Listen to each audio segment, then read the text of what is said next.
Morning, everybody. Welcome to the November 20th, 2018 Board of Commissioners zoning hearing. And this morning we have the chaplain Ron McCurry from the Cobb Sheriff's Office leading us in the pledge on our opening prayer, and then I'll lead us in the pledge. So those who are willing and able, please stand.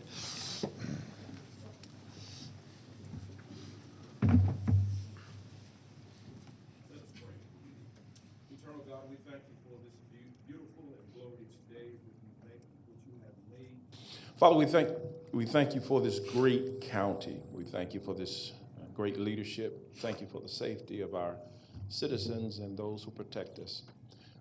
Lord, we thank you for the safety as well as our children. Continue to bring, God, racial harmony and love in this county that has been so richly blessed. We love you and we thank you. It's in your matchless name we pray.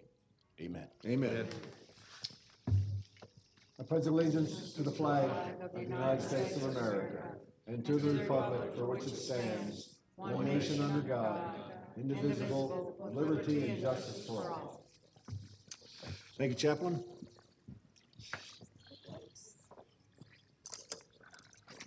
Did we buy a new sound system? Maybe it's these new hearing aids I got from the VA that are working with us. Okay, so John, I'll give the podium over to you. Thank you, Mr. Chairman and Board. Good morning. Today's hearing will be conducted with the following process and procedure. Each case will be called in numerical order. We're asking the applicant stand and signify that they are here in attendance. Then we're going to call for any opposition to signify they are here also, so they can be counted for the official record. Then after the counting of the opposition, the applicant and any opposition will be asked to come forward to be sworn in so they can present testimony to the Board of Commissioners. The applicant will testify first, and then the opposition, if any, will testify second. It's important to note that each side only gets 10 minutes to state their case or concerns. There's not a process to rebut, and there's not a process to reserve your time. So convey all your information to the board within your 10-minute time frame. Additionally, if there's more than one person who wishes to speak on the case, you might want to coordinate with each other about what you're going to talk about, because each side only gets 10 minutes and you don't want to cover the same information twice. Then after both sides have had their 10-minute presentation period, the board will start to deliberate the case at hand. From the deliberation, they may ask one or more speakers to come back for questions or comments. After that, the board will make a decision to either hold, continue, approve, or deny the matter at hand. There is one case on today's printed agenda which has been withdrawn without prejudice by staff, will not be heard today. That's rezoning case Z56, Wright Oakdale LLC. That case has been withdrawn without prejudice by staff, will not be heard. Additionally, there's a number of cases on today's printed agenda which have been continued or held and will not be heard today. First case is rezoning case Z37 of 2018, Winchester Parkway LLC. That case was continued by the staff until the February 5th, 2019 zoning hearing. So Z37 will not be heard today. Rezoning case Z49 of 2018, KO Management Incorporated. That case was continued by the staff until the December 4th, 2018 Planning Commission zoning hearing. So Z49 will not be heard today. Rezoning case Z61 of 2018, EMAE LLC. That case was continued by the Planning Commission until the December 4th, 2018 Planning Commission zoning hearing. So Z61 will not be heard today. Rezoning case Z63, Lloyd Development Services. That case was continued by the staff until the December 4th, 2018 Planning Commission zoning hearing. So Z63 of 2018 will not be heard today. Rezoning case Z64 of 2018, Northside Hospital, Inc. by Denton's US LLP. That case was continued by the staff until the February 5th, 2019 Planning Commission zoning hearing. So Z64 will not be heard today. Rezoning case Z67 of 2018, Kent Aaron Hold. That case was continued by the Planning Commission until the February 5th, 2019 Planning Commission zoning hearing. So Z67 will not be heard today. Rezoning case Z68 of 2018, Trayton Homes LLC. That case was continued by the Planning Commission until the December 4th, 2018 Planning Commission zoning hearing. So Z68 will not be heard today. Rezoning case Z69 2018, Brooks Chadwick Capital LLC. That case was continued by the Planning Commission until the December 4th, 2018 Planning Commission zoning hearing. So Z69 will not be heard today. Rezoning case Z70 of 2018, the Washburn Group LLC. That case was continued by the Planning Commission until the December 4, 2018 Planning Commission zoning hearing. So Z70 would not be heard today. Rezoning case Z71 of 2018, Pope and Land Enterprises Incorporated. That case was continued by the staff until the December 4th, 2018 Planning Commission zoning hearing. So Z71 will not be heard today. Other business item number 40 of 2018, John and Mona Lloyd. That case was continued by the staff until the December 18th, 2018 Board of Commissioners zoning hearing. So other business 40 will not be heard today. Other business 50, 6M Properties LLC. That case was continued by the staff until the December 18th, 2018 Board of Commissioners zoning hearing. So other business number 50 will not be heard today. Mr. Chairman and Board, we did get a request late last week for another continuance. The applicant for Z62 McConnell Green 2 LLC would like to continue the case until your December 18th hearing date. So we would need a motion and a vote by the board to continue Z62. Commissioner Cupid. I'm sorry. Z62 is District 1. Okay, all right. That's Commissioner Weatherford's? Correct. Right. I missed that. I'm sorry. Okay.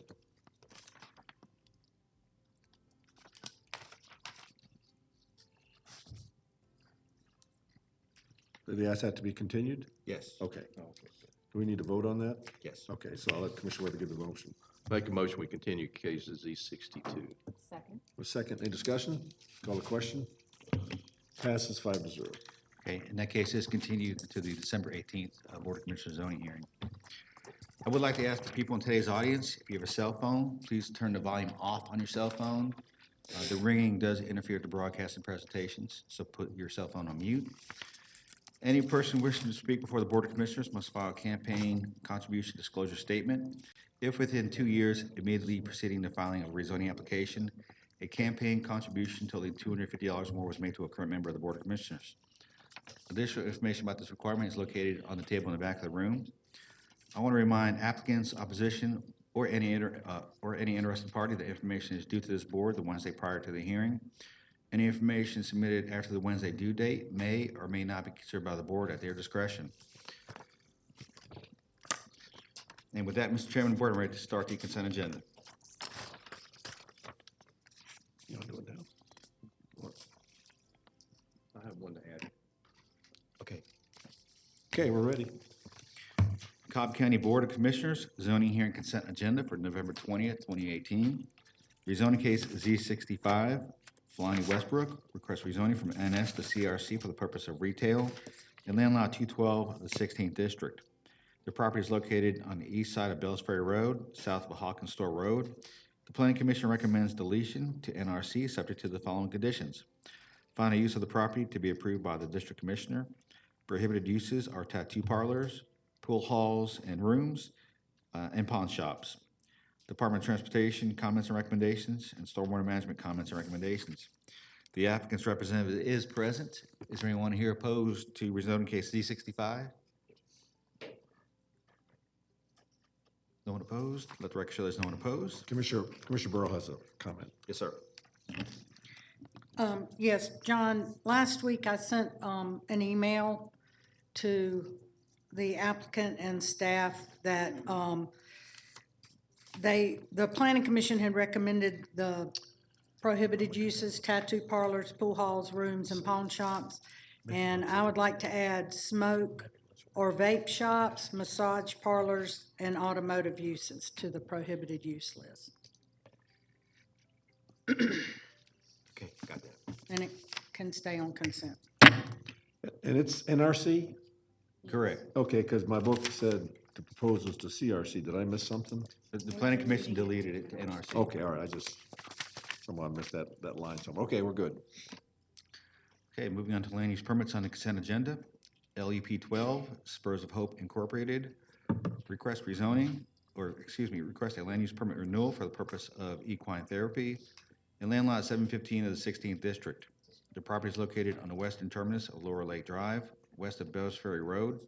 Staff recommends approval for 24 months, subject to clients to park on the property. Hours of operation to be Tuesday through Saturday only, from 9 a.m. to 6 p.m. No signs. To comply with all livestock code requirements, fire department comments and recommendations, and stormwater management comments and recommendations. Is the applicant present? Let the record show the applicant is here. Is there anyone here opposed to LUP 12? Let the record show there's no one opposed. And moving into other business cases on consent. Other business, item number 57, is to consider a reduction of lot size for the estate of Jerry Furr for property located on the east side of Old Floyd Road at Center Street, land lot 35 of the 17th District. Staff recommends approval, subject to the lot size to be 37,916 square feet. Is the applicant present? Let the record show the applicant is here. Is there anyone here opposed to other business, item number 57? Let the record show there's no one opposed. Other business, item number 58, is to consider a house moving application HM-1-18 for John Dollarhide regarding a house to be moved to 4075 Allegiance Avenue in land lot 928 of the 19th District. The house is currently located at 1898 Heath Ridge Court in land lot 667 of the 17th District. Staff recommends approval, subject to Cobb DOT comments, and electrical service to be updated and permitted. Is the applicant present? Let the record show the applicant is here. Is there anyone here opposed to other business, item number 58? Let the record show there's no one opposed. Other business, item number 59, is to consider amending the site plan and stipulations for Stephen W. Barnes Sr. regarding rezoning application Z18 of 2002 for property located on the southeast side of Tanner Circle, east of Brookstone Walk and land lot 225 of the 20th District. Staff recommends approval, subject to the following conditions. Buffer area to be reduced to 10 feet along the east property line, stormwater management comments, and all previous stipulations not in conflict with this item to remain in effect. Is the applicant present? Let the record show the applicant is here. Is there anyone here opposed to other business, item number 59? Let the record show there's no one opposed. Other business, item number 60, is to consider a reduction of public road frontage for Ruby Collins Incorporated for property located on the northeast side of Kenwood Road and off a private easement on the east side of Martin Court in land lot 679 of the 17th District. Staff recommends approval, subject to stormwater management comments and water and sewer comments. Is the applicant present? Let the record show the applicant is here. Is there anyone here opposed to other business, item number 60? Let the record show there's no one opposed. Other business, item number 61, is to consider amending the site plan for the Northwest Family YMCA regarding application SLEP 21 of 1998 for property located on the east side of Dennis Camp Lane, north of Stylesboro Road, in land lots 195 and 224 of the 20th District. Staff recommends approval, subject to the following conditions. Proposed site plans received by the Zoning Division on October 16, 2018. Stormwater management comments, water and sewer comments, and all previous stipulations not in conflict with this item to remain in effect. Is the applicant present? Let the record show the applicant is here. Is there anyone here opposed to other business, item number 61? Let the record show there's no one opposed. Other business, item number 62, is to consider amending the site plan for Devereaux Advanced Behavioral Health, Georgia, regarding application SLUP 1 2002 for property located on the southerly side of Stanley Road and on the north side of Barrett Parkway in land lots 242 and 243 of the 20th District. Staff recommends approval, subject to the following conditions. Proposed site plans received by the Zoning Division on October 16, 2018. Cobb DOT comments, stormwater management comments, and all previous stipulations not in conflict with this item to remain in effect. Is the applicant present? Let the record show the applicant is here. Is there anyone here opposed to other business, item number 62? Let the record show there's no one opposed. Other business, item number 63, is to consider amending the stipulations for the district at Windy Hill LLC regarding rezoning application Z89 of 2015 for property located on the northeast side of Interstate North Parkway West, south of Windy Hill Road, in land lots 875, 876, and 919 of the 17th District. Staff recommends approval, subject to the following conditions. Proposed sign renderings received by the Zoning Division on October 16, 2018. Cobb DOT comments, and all previous stipulations not in conflict with this amendment to remain in effect. The applicant's representative is present. Is there anyone here opposed to other business item number 63? Let the record show there's no one opposed, and that completes the consent agenda. Mr. Chairman, board. Yes, Mr. Chairman, I'd like to add OSC 01-2018 to the consent agenda with following changes. Agreeable to letter from Mr. Kevin Moore, 11/16/18, with the changes on item number 6. And Kevin, let me know if I do it wrong, okay? What we agreed to. Item number 6, which reads, the proposed shall have exteriors comprised of 3-sided architecture consisting of brick, stone, stacked stone.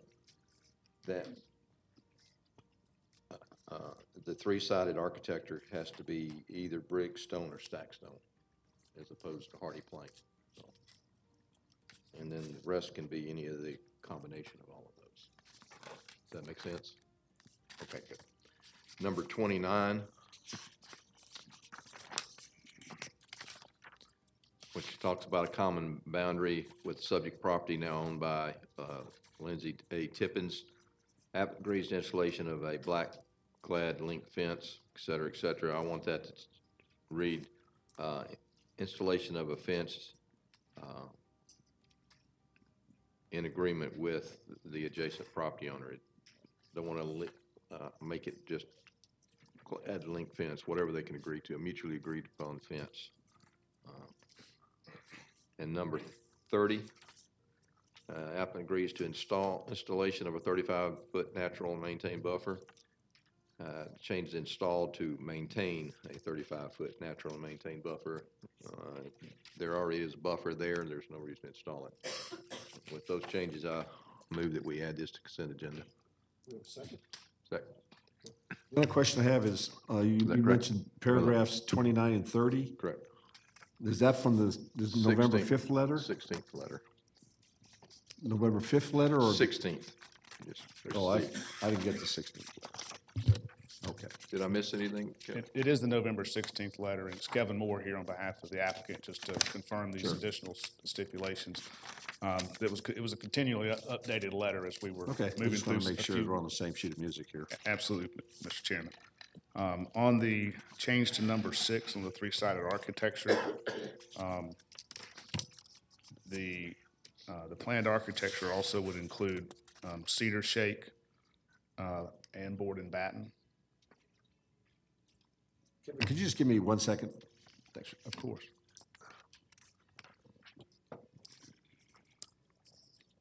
Here.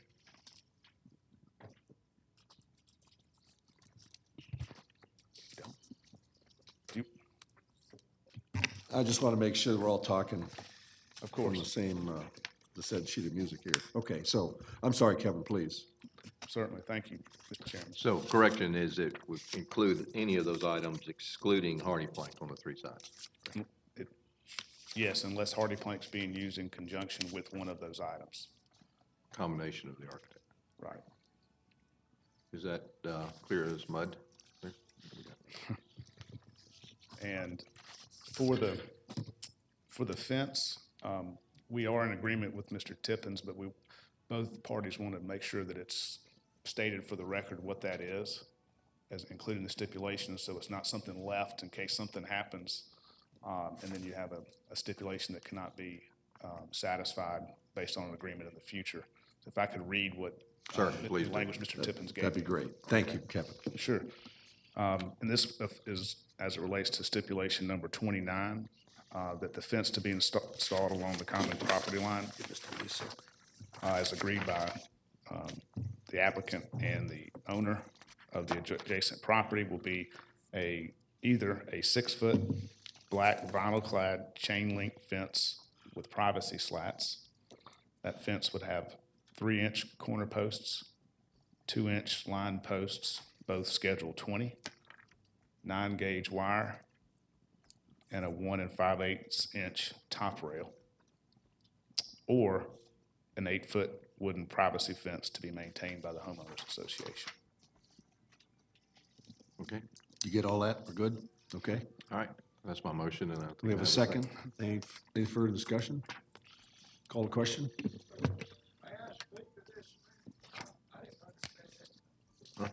We've already voted, Lindsay. Sorry. That's just to add it to the Consent. consent items. Come on up, Senator, no problem.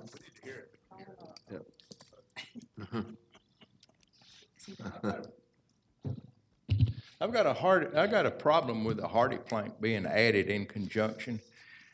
You know, this house will be majority hardy plank if you do that.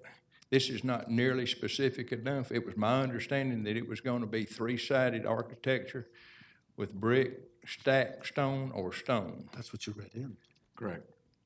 That's not what you just passed. I thought what he added in was what you just talked about.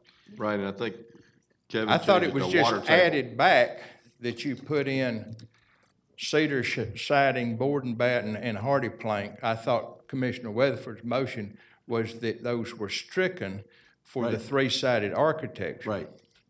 That's what I heard, and we added Well, in then the we brick. added it in is that they could be part in a combination with stacked stone. It couldn't be completely one or the other. Or it's a combination of the three. It could be a combination of the three, but my understanding from Mr. Moore was that the hardy plank, the cedar shake, and board and batten would also be in combination to those three on the three-sided architecture. And my problem with this is, we did not have architectural renderings at the Planning Commission, and this was supposed to be worked out. But we did not have architectural renderings. If we had, you know, if that's what's going to guide, if you look at the ones that are part of the submittal in the 16th letter, that is not predominantly stone, stacked stone or brick. Commissioner Weatherford, one thing that we might consider doing, we've done on some other ones, is the three-sided architecture like you talked about with listing this stacked stone, brick or whatever, with hardy plank, cedar shake accents. Then that keeps it from, with listing it as an accent, it cannot be a whole side, it can only be, you know. That's what I thought we did, but I guess that maybe. Maybe I didn't understand. Yeah, Well, we let's go to the record, all right? but we haven't passed it, all we did was add it to consent, so it hasn't been approved yet. Right. Okay. You know, I have no problem with it being on consent, but I'd like to know what we're consenting and agreeing to Okay. before we, So what we're gonna do right now is, since we've added it to consent agenda, all right? Now John is gonna add it to consent agenda, and then we're gonna read it, and then we're gonna have, is there any comments? And that's when we'll discuss what it is we've agreed upon. okay. I just wanted to make sure when it got on consent agenda, it wasn't out of the gate irreparably. Well, I just want you to know that for the record now, all five of us are totally confused, so therefore it's a perfect way to start the discussion. As the only landowner that'll have a lot adjacent to his property, I want to be real clear about it. Okay, all right. So Excuse me, John, Sorry. Commissioner Cupid, go Chairman, ahead. I would suggest that we pull it and hear it, because we're still in the middle of a consent agenda, and it looks like we're getting ready to discuss something a little bit more at length than what we do during consent. I don't see why we don't take some time to have this clarified. Perhaps Mr. Tippins, Senator Tippins, and the attorney can. Well, so what's gonna happen now is, it says Commissioner Cupid wants to hear it in regular. We've added to the consent agenda, but now we can put it back on regular because she wants to hear the whole case. I mean, the regular is we have a very short hearing, so my presumption is that if fine. they take 5 minutes to hash this out, we can come back and just do it outside so- of consent. So we're gonna go ahead and just leave it on the regular for now, all right? Because Commissioner Cupid wants to hear it in regular. Well, That's I don't think okay, we can it's do okay. No, It's I all mean, right. It just, It's all right. I apologize. I thought I had it worked out, but we're apparently I fine. was confused. No, we're fine. No, really, I mean, this is the way it's done. If we have any issues that we think we should be more clear, the board, every one of the board members has to be satisfied that all the processes have been matched. And when we do that, then we'll vote on it. So I'm fine with the approach. my only concern is we voted to put it on consent, so what do we do at this point with respect to that outstanding Well, motion? Well, let's what Ms. If Blair said. there's opposition, we just pull it. We just pull it, off. right? So- Yeah, that's all I'm saying. Yeah. So like if I We'll had, just hear it. Okay, so if it makes you feel better, I want to hear it on regular. Does that make you feel better? It's the hearing aids. clearly, that's the issue again. You sure it's not the sound system? All right, so the consent agenda is as you read it, all right? And we pulled one off to hearing regular, which we added just now. So what I'm going to ask for, unless there's any other comments, that I move to approve the consent agenda as revised. Well, that's the revision part. Okay, so we have a second? Any question? Call the question. Passes 5-0. Okay, now we're good. Now, for what I'd like the board to do is ask their permission to move other business 56 up to next to be heard, because it's a connection with another hearing that's being held today in conjunction with that case. So does that mean with the approval of the board? Which one is it? OB 56, the Edison Chastain office building. Which other one is it? I know what we're. Chairman, I would just ask if the applicant for Z26 is here. Sure. First. Is the applicant for Z26 here, Austell Cosmetic Dentistry? Okay, all right. All right, so with that, we're going to go ahead and hear other business 56 first, all right, John? Okay, we'll do that. And all those folks that were approved on consent agenda, you're free to leave. You're done, your business is done.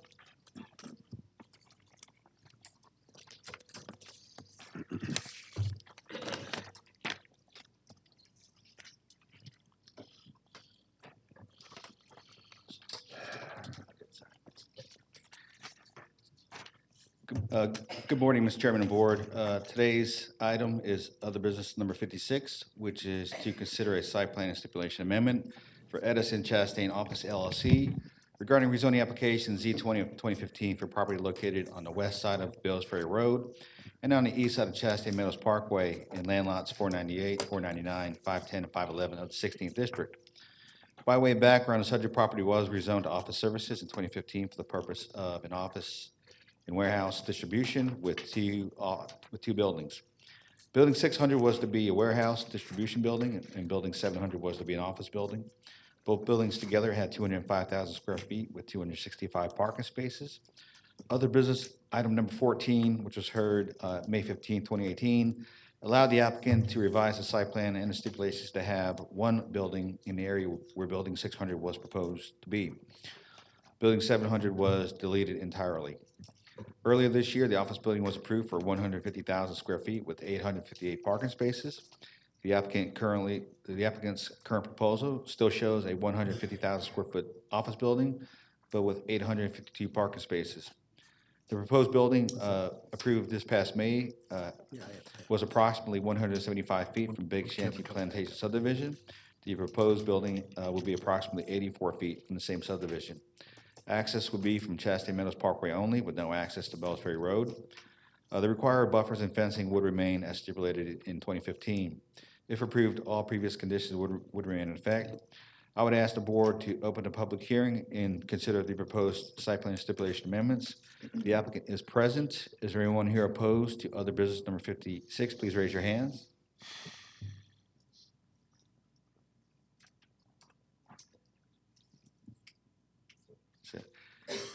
And let the record show there's 6 people opposed. All those wishing to address the board, please come forward to be sworn in. I don't see any.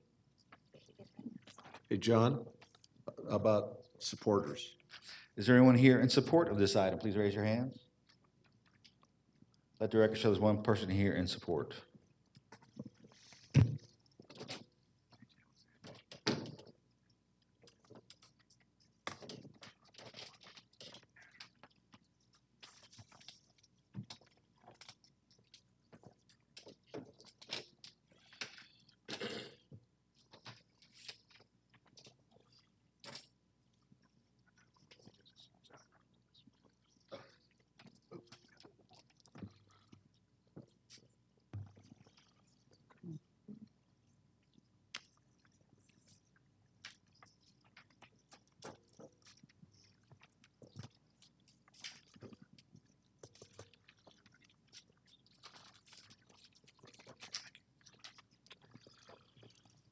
We all ready? Yes. Okay, first of all, John, Kevin, I want to, I think I expressed the sense of the board here and expressing our deepest sympathies on the passing of your father. Thank you. I hope you always be comforted by your legacy of his great memories. And I think he'd be very, very proud of the son that he has before us today. So Well, thank you, Mr. Chairman. our deepest condolences. Well, thank you. I appreciate that very much. You're welcome, sir. Thank you. Kevin Moore here on behalf of TPA. Actually, the applicant is Edison Chastain Office LLP, but that is a TPA company, TPA group company in the business of constructing and developing Class A office projects in suburban communities. They have similar projects that they have developed in Orlando, in Charlotte, and Alpharetta, and they desire to locate one of those projects. It's called their Edison Projects here in Cobb County off of Chastain Road. Off of Chastain Meadows Parkway. The site plan you see before you now is the one that was just approved earlier and is the existing approved site plan. I want to kind of hit a couple of points about that site plan that was approved and then show you exactly why we're here today, because it's really only about one issue where this would not have even appeared before you or would have been actually appearing on consent. As stated, this was the approved site plan, changing this OS zone property from a light industrial type of distribution development to an all office development. You see the location of the 150,000 square foot office building here. You see also, importantly, that was worked out initially in the zoning for the benefit of Bells Ferry area residents and other Cobb County residents will be a 2.5 acre park joining the trailhead and park owned by Cobb County and maintained by Cobb County here off of Bells Ferry and Chastain Meadows. This project, as it moved through from this conceptual stage that was approved and moved through to final engineering and development, a couple of changes were made. And the only change that resulted in us being here today is the location of this building. You will note the drive entries off of Chastain Meadows, the drive up and where this building is located and how that building is situated. You'll also recall this type of building, an office building, invites kind of almost an indoor-outdoor experience for those that work there. It's part of what makes it a special type of office project and so needed and marketed and so successful is that outdoor space and the inviting of that for the office employees that will be there, and you can see that somewhat in this area here. Now we're going to turn to the new site plan, and I can explain the changes that would have now occurred, or the change that now occurred. Turning to the site plan that is proposed, you still see the important pieces here. Number one, you still contains the 2.5 acre park that will be put in place at this location. But now you see that the orientation of the 150,000 square foot 3-story office building has just changed somewhat. It's still the same office building, still the same size, still 150,000 square feet, still 3 stories. But now it has been shifted and moved. It's been moved towards this northern property line. As stated by Mr. Peterson, what that has done is removed a large parking field that was located to the rear, moved it around towards the front, and also reoriented the building to open up the center here. It also has resulted in less impact to the floodplain. This property has existing floodplain that kind of goes through the middle of the property here. There will be some work done in the floodplain under Cobb County and state of Georgia rules and regulations which allow for that, but those rules and regulations also provide for how that can be done, and what we're trying to do in this area here is mitigate and lessen the impact on floodplain as much as possible. So that's one of the other issues or reasons why the building was moved. The others being to open up the design of the building towards the front entry drive, as well as to put parking in the front as opposed to all parking to the rear. So why are we here today? We're here because that building simply shifted and moved and that design change occurred. Please understand that also meant that though the building still and location of the building does not require a variance. This is not about a variance or a variance to setbacks or a variance to buffers required or stipulated as otherwise. The fact is, this building still remains 84 feet from this property line, when a side setback for that property line is 10 or 30 feet. In addition, what we've been able to put in here is the approved plan contains a 25-foot buffer adjacent to this property line here. We've now expanded that back to a 35-foot buffer. So we've expanded the buffer from the approved plan because we recognize that we did move the building closer for several very good reasons. We've also agreed to an 8-foot privacy fence as opposed to a 6-foot privacy fence in that location. Again, these are requests that were made of us by Bells Ferry Civic Association, which we are able to do with this proposed layout and building. One of the other issues that has been drawn to our attention, the original plan showed a very small water quality pond located here.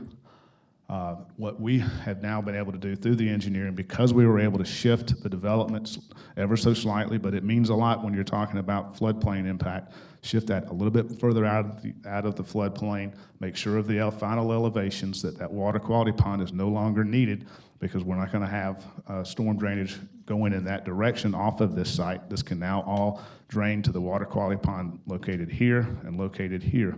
And please keep in mind there's a regional detention facility also that is located just almost adjacent to this property that's part of the overall stormwater management and control for this site. So again, what we're left with at the end of the day, with all of the concerns that have been identified with us, is simply we relocated this building and shifted it for design reasons to make it successful and to ensure that TPA, who does these projects, knows what it takes to make them successful, knows what to do to make these projects very attractive, and these are the design elements that are needed, as well as from an engineering perspective, moving that ever so slightly out of the floodplain as much as possible so that the impact on the floodplain is lessened. Lastly, I just want to remind this board what this project looks like so that you can see the Class A quality. This is the rendered design for the Edison Chastain office so that you can exactly see what type of office this is. This is anticipated to be a $40 million project, plus $1 million project, anticipated to bring over 500 jobs and employees to this location, or even more, depending on the specifics of the office tenant at the time. Our stipulation letter, final stipulation letter, is dated November 15th. As we made those adjustments to incorporate the expanded buffer and fencing, it also ensures that the underlying stipulations that were important to the community remain in place as it relates to the park primarily, as well as the additional buffers along the trailhead, all remain in place from the existing zoning. So again, this is simply about shifting a building. It's not about variances. It's not about additional impact due to the mitigating factors that TPA has agreed to in this instance. We think this is a fantastic project. It's about time there was a fantastic project in this particular area, in the town center area, which hasn't had this level of investment in 25 years. That's why Chastain Meadows exists, is for this exact type of project and this type of location off of 575, given the locations of Barrett Parkway as well as Chastain Road.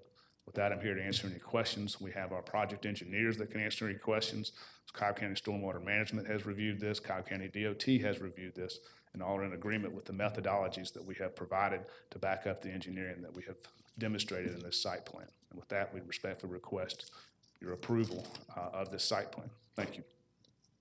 Any questions from the board? How much time is left? The timer wasn't running up here. Okay.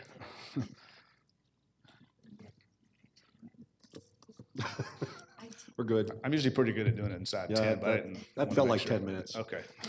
Thank you. 30 seconds.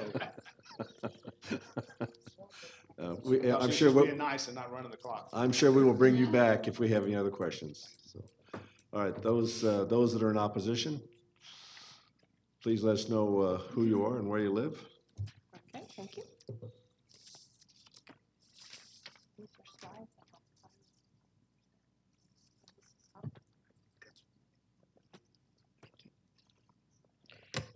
Good morning, Chairman Boyce and Commissioners. My name is Diane Shepard. I live in Chastain Lakes in Cobb County.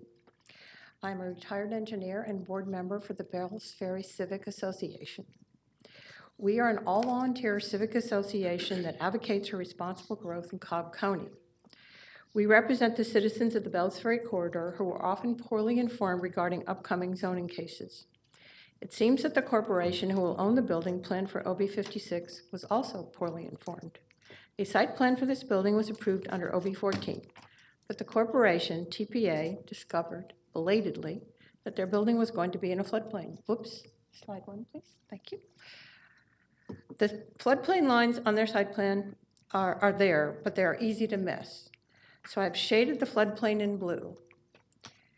Nearly 50% of this site is in a high-risk floodplain, and that's FEMA saying it's high risk. The developers are donating land for Children's Park, but the donated portion of the floodplain is not useful to them.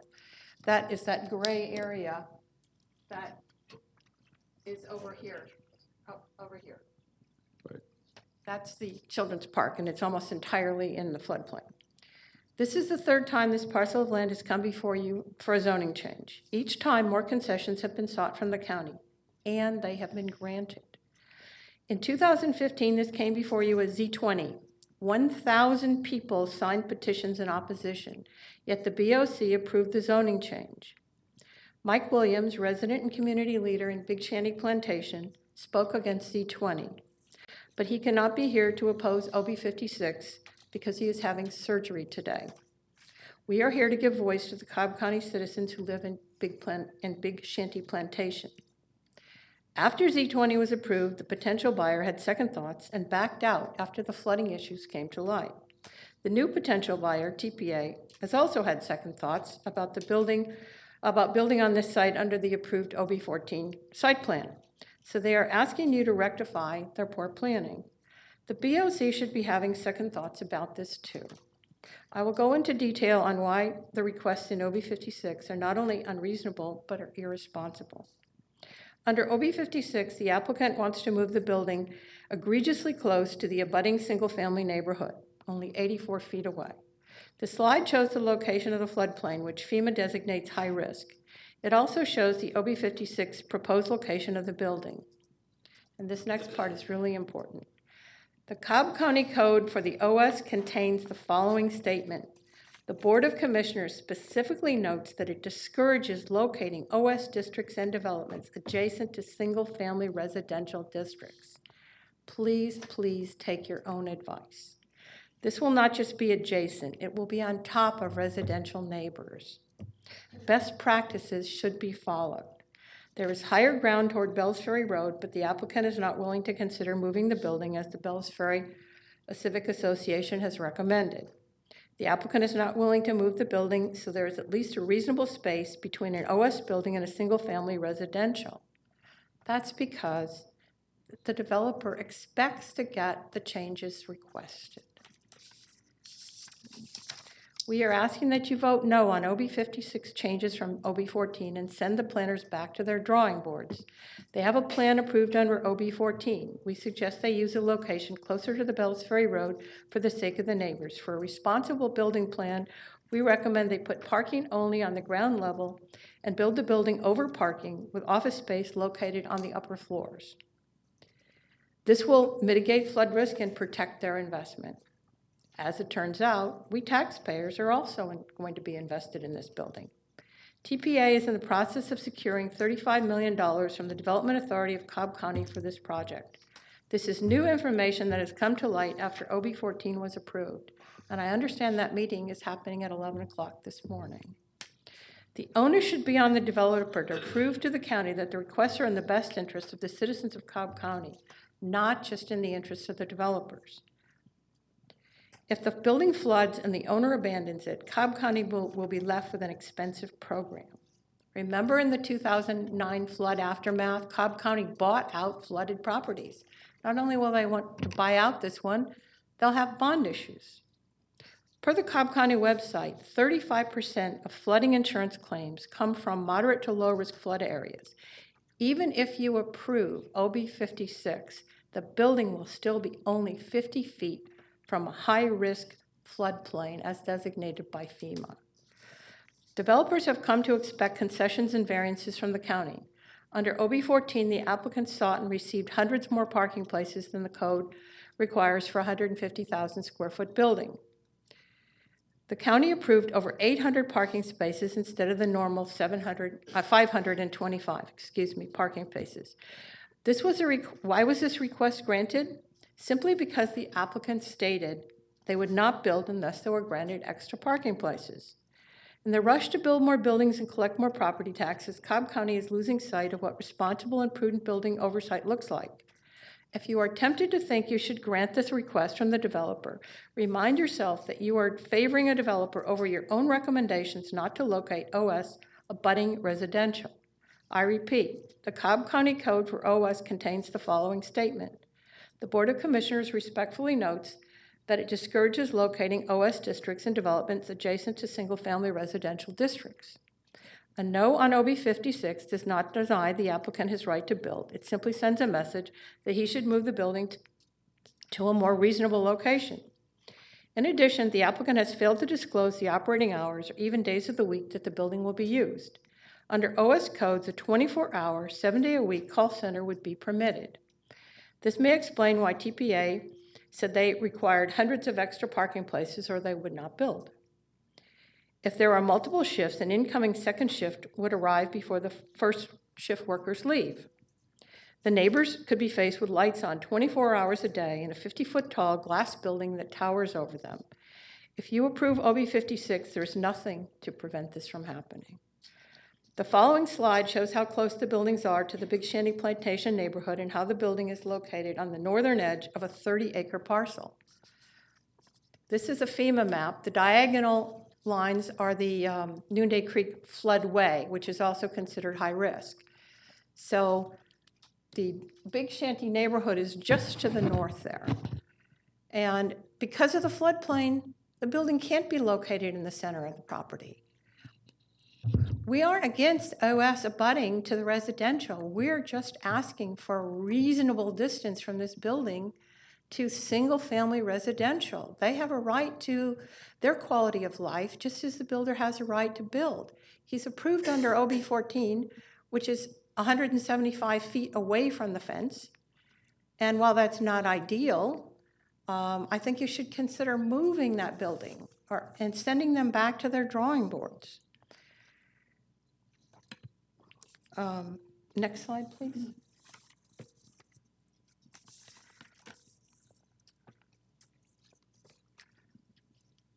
In yellow, here's a location that's shown farther to the west that could be done.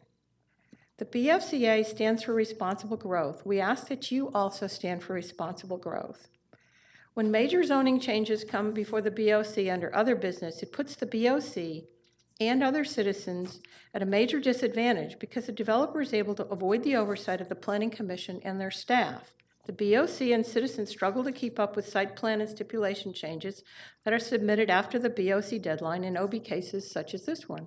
OB 56 applicant missed the BOC deadline, but expects the BOC to move forward anyway.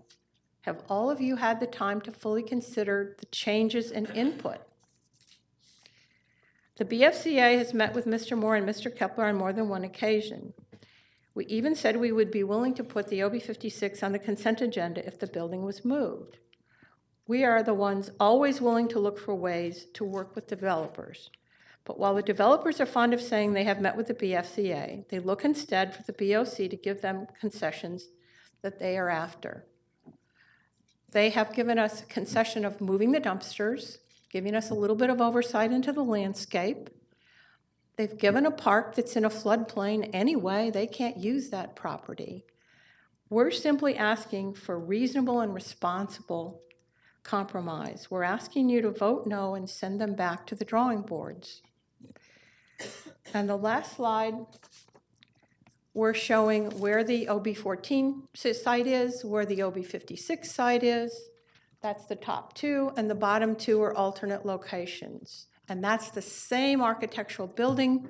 It's the same plan. It's just moved to the west. It's conservatively moved to the west in that bottom left-hand corner. It could be moved all the way, and the parking could be on the other side. The other one just changes the orientation. Mr. Kepler expressed to us a desire to have a grand entrance. Excuse me, ma'am. Your time has run. Thank you.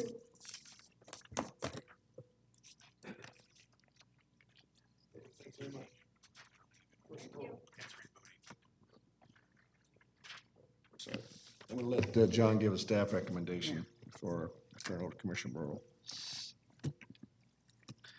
Mr. Chairman and Board, the staff would recommend the Board of Commissioners approve the request, subject to the letter from Kevin Moore dated November 15, 2018, which includes the site plan that's attached to that letter, stormwater management comments, Cobb DOT comments, and all previous conditions not in conflict. Thank you, John. Now Commissioner Burrow. Thank you. First, I want to call Dave Braden up.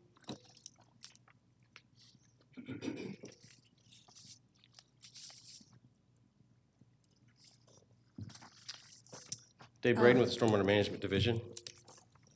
Dave, on this site plan where we have, well, can I get this up here, up there? Which one is it? It's the site plan from the November 16th. Not that one. That's it. Is that it? Right. Is that it? With a 35-foot landscape buffer and an 8-foot fence? Looks like it. Yeah, but Yes. that's your man. Okay. Where you see the existing 100-year floodplain line Yes. going through the parking and the corner of the building down through here, and then you have a proposed floodplain line that's outside the parking. Yeah, okay. That's what is currently approved in OB 14. It is, yes. And let me was get- it their plan to elevate that out of the floodplain on both of these, OB 14? That was always the and- plan, yes. It was on the previous plan and the current plan. Actually, then the one that's in plan review right now. They're gonna fill it in and elevate it out of the floodplain so it As soon as goes Cornelius with gets this it up there. border, Yes. this line? Yeah. And that they are allowed to do by compensating or? Yeah, they can't reduce the flood storage, they cannot reduce the flood storage volume, so they have to keep the same volume in the floodplain. We don't want that reduced, so they are required to do that, and they have provided calculations that do show that on the proposed grading plan. Okay, so what overall is in floodplain? Okay. 35%, 50% of this project? Ooh, I don't know that I've got that number with me right now, but it's not changing from the previous plan to this plan. It's exactly the same. So that we're not looking at any changes in floodplain for this approval of this OB today. The yellow highlighted line here is the existing floodplain on both sides of the creek, which we've had many exhibits showing that today. Okay, The blue line is where that 100-year floodplain will wind up being after the grading is done on the site. Now, the fill volume that's used to elevate this is coming from the site, so it's taking the material from here, putting it up here, so the flood volume is not changed on the site. But the parking area will be elevated out of the floodplain. The implication was made that it's in the floodplain, but it's not. Proposed plan will be elevated out of the floodplain. The building itself will be at least 10 feet above the floodplain, so it's nowhere near the flood elevation. And actually, a proposed building, at least in this location, unless you decide to change the orientation, the closest point to the floodplain is about 100 feet. And again, by elevation, it's more than 10 feet above the floodplain. okay, so after all that is done, how far will it actually be from the floodplain? The building itself? At this point right here, it's over 100 feet from the floodplain. Farther around here, it's, I'm guessing, 150 from there, probably 250 here. Okay. And then down below, on Diane's shaded map, it shows the park in the floodplain, the 2.5 acre park. Park is in the floodplain. I would But Noonday Creek Trailhead's in the floodplain too, more, and that's more the no, county. maybe not half, but close to half of our county's parks are in the floodplain. East Cobb Park's all in the floodplain. Almost all of our ball fields and play areas are in the floodplain as well. It's actually a recommended and suitable use I know. within the I know. floodplain. I'm just pointing that out, that it's, parks are, I mean, that's mostly what we looked at on our parks bond properties That's right. was that. Okay, let me just make sure I don't have any other questions for you. We talked about the water quality pond up on this. I did fail to address And the that. reason this one was expanded and it's gonna be piped to that You can one. remember the original plan, it showed a pond located In up in that this corner. area. They are able to get the volume required that was in that pond and provide it in this proposed pond. So obviously better to have two ponds than have to spend one. So this is an area that would not be disturbed and would not have to be impacted by the proposed development. And I believe that's what Kevin was saying. There's a reduced amount of impact based on this plan versus the other one.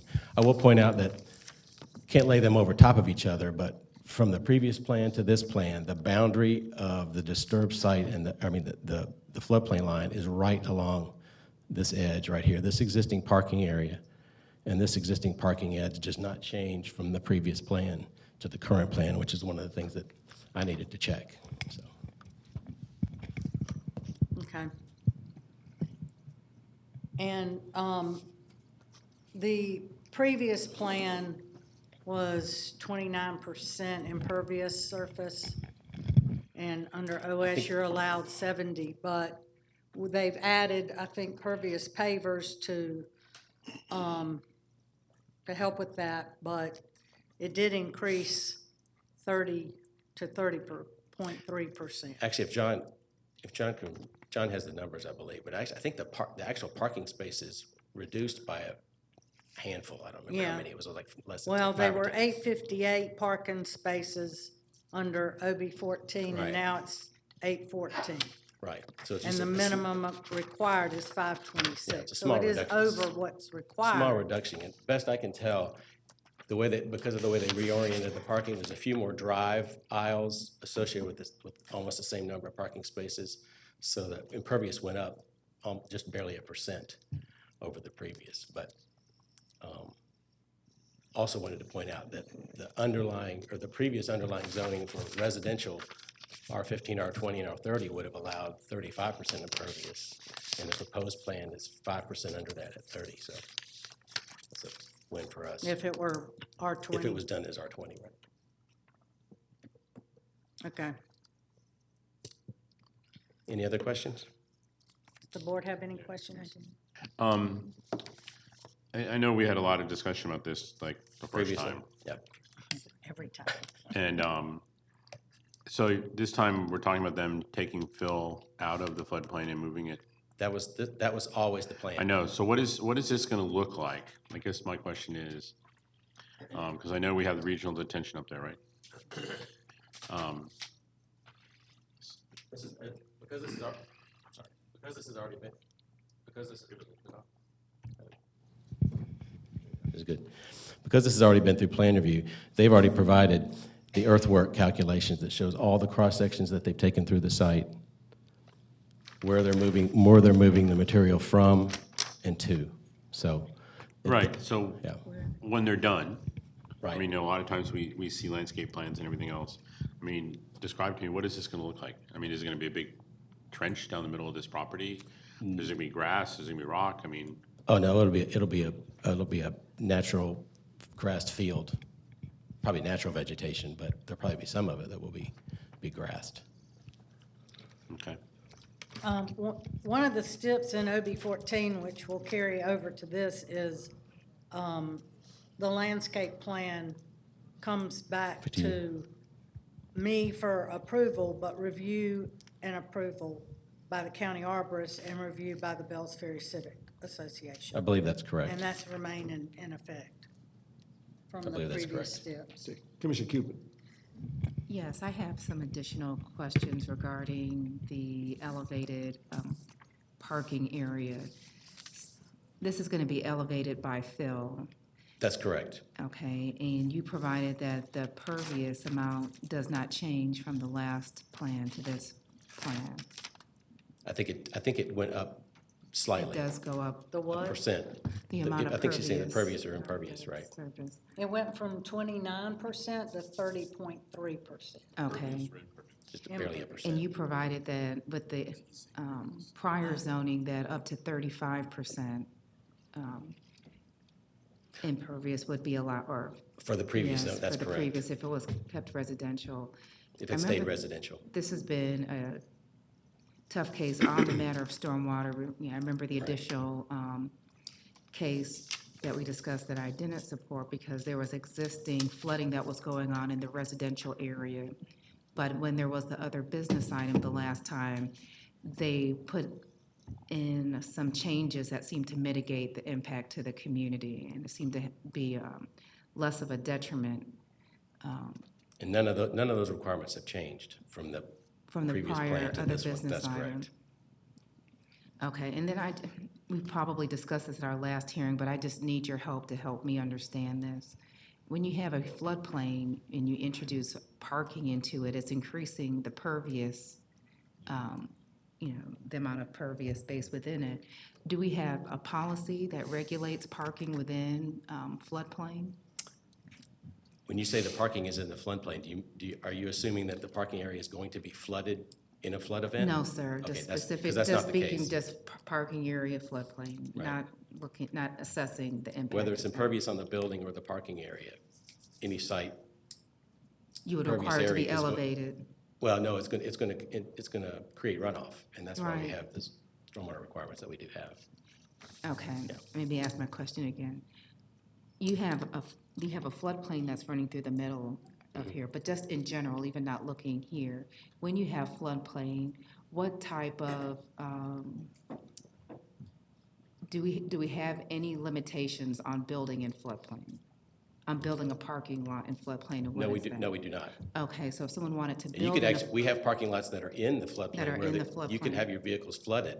We don't so prefer there's it, no we don't like addition? it, Okay, but you can do it. Many of our parks have almost all the parking, or a good number of the parking is in the floodplain. All our soccer fields and baseball fields, yeah. okay, so when you're assessing the impervious space, that's looked at for the entire lot, it's not necessarily That's right. looked at if Whether it's in the floodplain or imper- not. Okay. And another question, because of that, this is gonna be elevated out of the floodplain, you said, by additional fill on the property.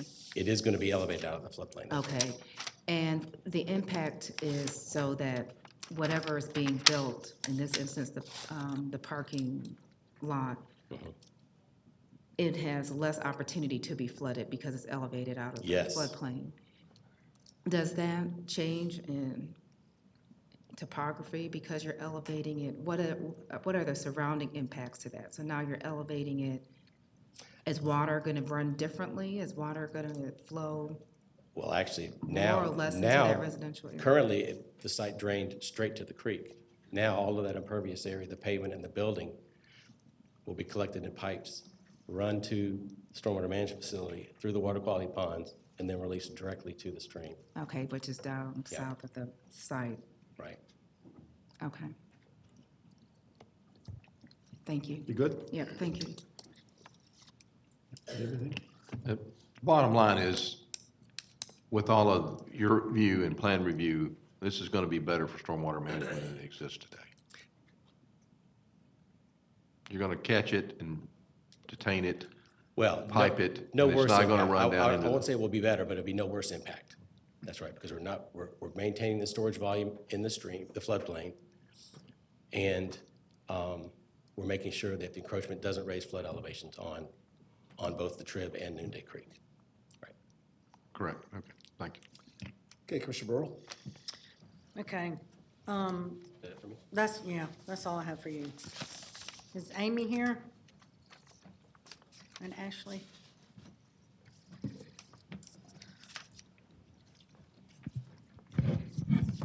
We also discussed the traffic study that was done and the peak hours with some 500 jobs occupying this building if it's approved.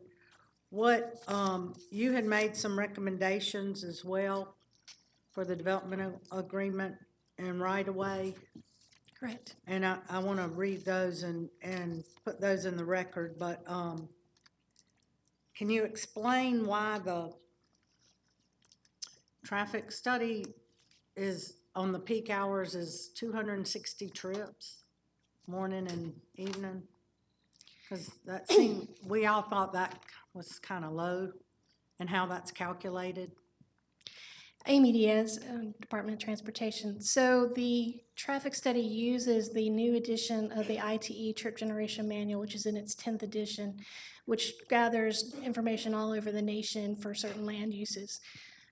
What they did for their trip generation for this study, since we made a comment on the amount of parking and how the parking was in excess of normal parking for this size facility, is they took the percentage of increased parking, which is 60% more than it would be required, and multiplied their trip generation by that same 60%.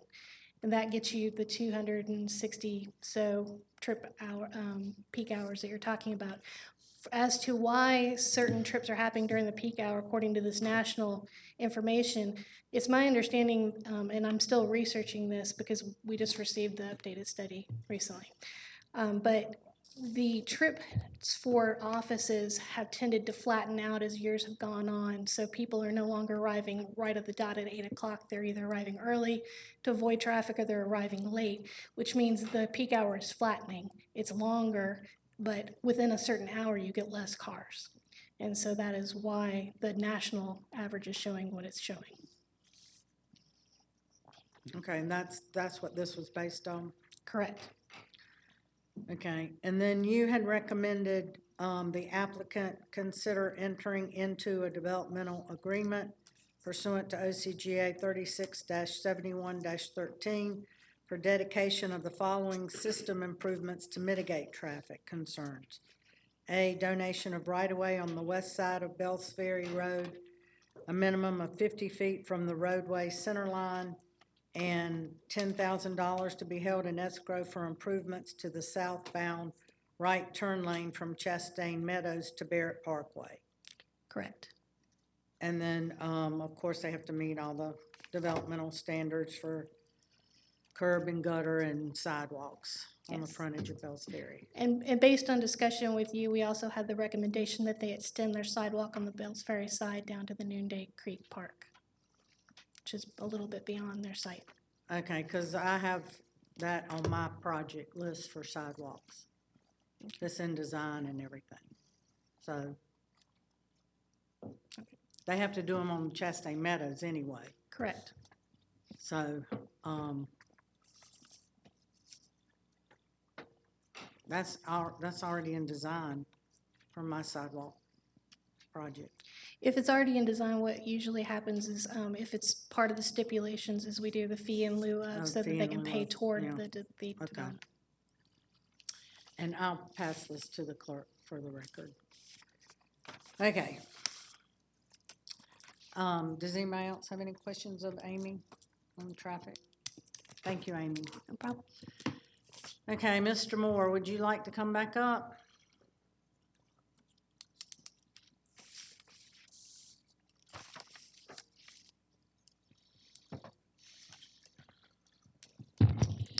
Yes, Commissioner. Okay.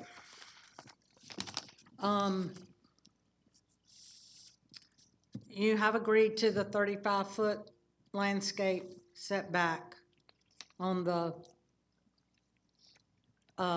Big Shanty Plantation side.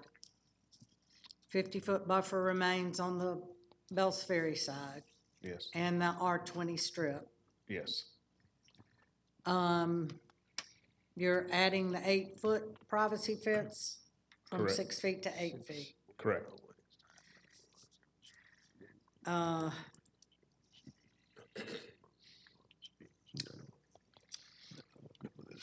You agreed to the DOT recommendations Correct. and a fee in lieu of for the sidewalks on Bells Ferry? I believe that's correct. Yes, that's right. Okay. Everything Amy said, yes. The drawing that Diane submitted on the shift of the building, Yes, I know we have met several times and discussed this, and And I guess Rock isn't here today, is he? Is anybody here from fire? Oh, sorry, I didn't see you. Okay, can you tell us why the building can't be shifted as their option 2? And, well, yeah, that's all 4 of them, I guess. I know that well, first of all, I'm not an architect or an engineer. And don't profess to be. But I think Diane made some good points that, you know, it would be out of the floodplain and shifted over if it could be moved. And would that put it further from the Big Shanty Plantation? I know the building height, the maximum building height under OS is 50 feet, and that's the maximum height of the building that it can be. And I know that's what y'all have planned, but, and it still meets the 15 feet setback with the 35-foot landscape buffer. But it went from 175 feet from the neighbors to 84, I believe. And I know that it was, you know, less intense as office building than what was originally approved as a warehouse with loading and unloading. And now there's no activity abutting the neighbors. But has TPA or the developer looked at shifting this? Yes, Commissioner. And I'm just looking at this. These are the same options that have been sent to us. And again, at that time, we were very much working with Bells Ferry Civic Association, and the only thing that we could not do was is shift the building under option 1 or option 2 for a number of reasons. Neither one of these options would change the floodplain and how you would deal with that ultimately. All of that's remaining the same all the way through this. So either one of these options do not change that at all. All they're doing is reorienting the building in a different proposed fashion that for us, when we had our project engineers and design professionals look and see what impacts that would have on the project itself and how that would work, for a number of reasons, we're unable to do that.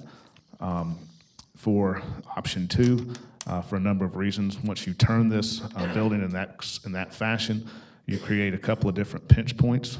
One right here that becomes difficult from to orient how you get past that pinch point here, get back around, and then get back around to this side of the building, because you have to make sure you have complete access around the building for fire purposes and for parking purposes. You've got tremendous impact on parking in this scenario here and in this option over on both parking fields that make it entirely inefficient simply to reorient the building and not gain much in the way of distance from the adjoining residential area. And this option here, simply shifting the building further, if you'll notice, that building still, though, is that same distance from that residential property line, which continues all the way across. You're not gaining anything there, and what you're losing is number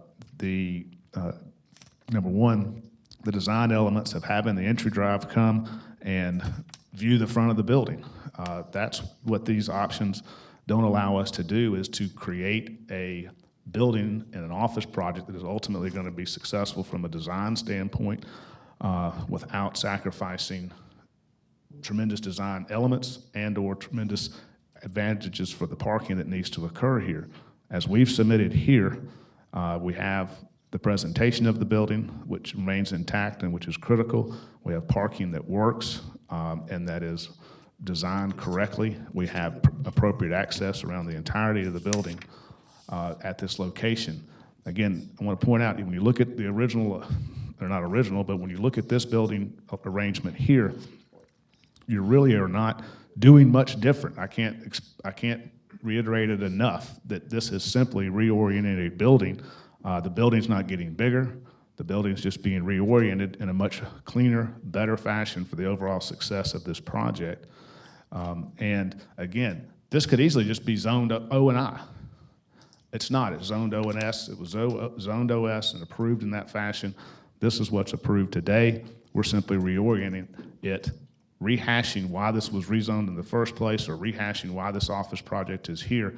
Really shouldn't be the case in point. The case in point should be, does this really have any real impact? And if it does, how is it being mitigated? TPA has come forward to say, listen, we were able to mitigate this. Number one, it does add less impact on the floodplain. Number two, we are expanding that buffer to 35 feet and expanding that fencing, and we're keeping in place all of the concessions that were brought forward by the Bells Ferry Civic Association, the surrounding area, from the day one to get to this point, are all being brought forward, including the development of that park. And that's not just dedicating land to the county. That park is going to be developed for park purposes by TPA as representative for that, will be developed not by the county spending funds and not to be spent by county funds in the future, but to be available for the public. So that's why we're here today.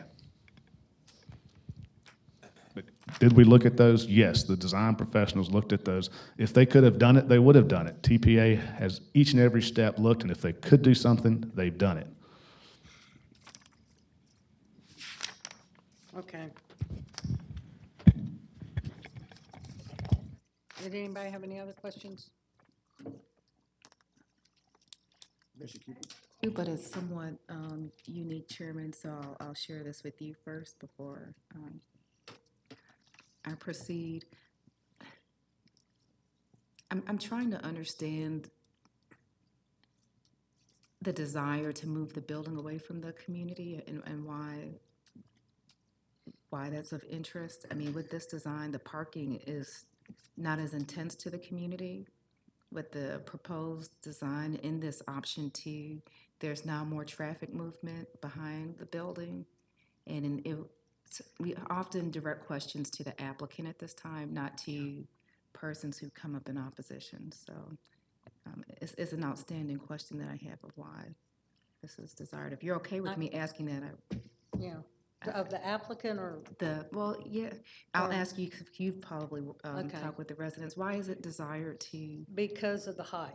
I mean, they are allowed 50 feet, but 84 feet or 83 feet distance from the neighbors behind there. It's a subdivision, 2-story homes, 35 feet high. Yeah, The yes. building will be 50 feet, and I Okay. guess for privacy reasons, looking down into the subdivision is their concern. Okay, and what is the change of and you might be able to help me with this, what is the change from the other business item that was approved to this item with respect to that distance? 100 feet. 175 to It was 175 It's about feet. 90 feet from before to now, It was 175 feet away from the community before, and now it is 84. But again, the point that you made about the parking field and the activity, you would have, the entire activity is where people park and come in and out, would have been located right adjacent to the residence. That's been removed now, so that you hardly have any activity. You just have the back of you have the back of an office building. That's all this is. You have one row of parking behind there. With one from what I small row saw. of rear parking. Keeping in mind that as originally zoned, this was where the truck court was, along this exact same property line. So And we've come so far. I didn't approve that. I know you so, didn't. Yes, we have come. But I'm saying how far we've come now to what Yes, is simply an office building. That's all this True, is. true. Yeah. I mean, that's what made this support, it made it much easier to support that other business item because of that reduction in intensity, which is, again, I'm just trying to understand the prioritization of having a building versus now moving the building and having more activity from vehicles behind it. Right. We believe it's And- less intense in this fashion than as originally approved in the other business item. Okay. All right, Commissioner Ott? I just want to kind of, I had similar thoughts to Commissioner Cupid, but My neighborhood is next to a 16-story building. And the thing that is closest to the neighborhood is a road, not parking. There is a parking deck just a little bit down. One of the things about parking decks is that most of these office buildings, at least once a week, they have them vacuumed by a truck with a very loud vacuum. So not having the parking up against this neighborhood is a good thing, because if right now, if you just have the road, plus, if you look at the diagram on the left, all that parking, the way the parking is aligned, all the headlights from those parking spots are going to be shining into the neighborhood. Whereas this other one, because I had some concerns about moving the building closer too. And with that regard, Kevin, what is the existing condition of the property on the back of this neighborhood? I mean, there are trees there. I mean, how tall are they? Do we have the GIS? That particular area is, the backs of the lots that back up, the homes that back up have wooded backyards, and it's wooded area along the Right, sides. so my suggestion would then be, because normally what would happen on this site, especially with all the parking, is they're gonna clear cut probably right to the property line, come back and replant the buffer. Is that correct? Yeah, they have a 35-foot landscape. No, I know, I understand that, but Yes, to put, a possible yes. compromise to address the fact that this building is moving closer to the homes is to make that 35-foot undisturbed during construction. Instead of cutting everything down and then coming back and planting back into it. If you're not gonna be using it for any of the property, you shouldn't have to disturb it. And if you don't disturb it, then that's gonna leave the trees that are there, which is gonna make the impact a whole lot less. I mean, you know, so basically only clear it to the edges of the road that's going behind it and leave that 35 feet and then make it kind of undisturbed during construction and maybe enhanced if there's some holes. I think that would satisfy a lot of the neighbors' concerns, because if you cut everything down, it'll be 10, 15 years before anything grows in there to hide it. And based on clearing, you shouldn't have to be disturbing that property. That would just be a suggestion I think would address a lot of the concerns about moving the building closer. Well, This shows that R20 strip back there too. Correct, that's correct. what I don't want to do here is start negotiating this. I think we need to go ahead and have the motion to see exactly what it is that the proposal is. Because right now, we're trying to create a proposal, and the commissioner should be making the proposal. So Well, let's go ahead and. I want to hear from the board is what they think in addition to this. I know the Bells Ferry side is remaining R20, and that's not going to be touched. Correct. It's a 50-foot buffer along Bells Ferry. That's Right. correct. Well, I don't know what your motion's going to include, so once we know what your motion includes, then we know what we can comment on. Just for all I know, you may have that in your motion, that Commissioner Ott just No, said. I have the 35-foot landscape buffer Okay, so, and a fence. Can you address the fence line behind the neighbors? That fence line we'd be installing a new 8-foot privacy fence. That fence now, there's some fencing. It's not well maintained along there. To the extent there is fencing, it's not that well maintained. Now you would have brand new fencing that would be the responsibility of TPA and the office owner to maintain. But it starts where it says board fence. Is it going all the way from, The privacy fence extends along the common boundary with Big Shanty Plantation, the subdivision, and this office proposed project. but it says wire fence, board fence, chain link fence. What's the privacy fence? Let me turn to the site plan so I can point that. Okay.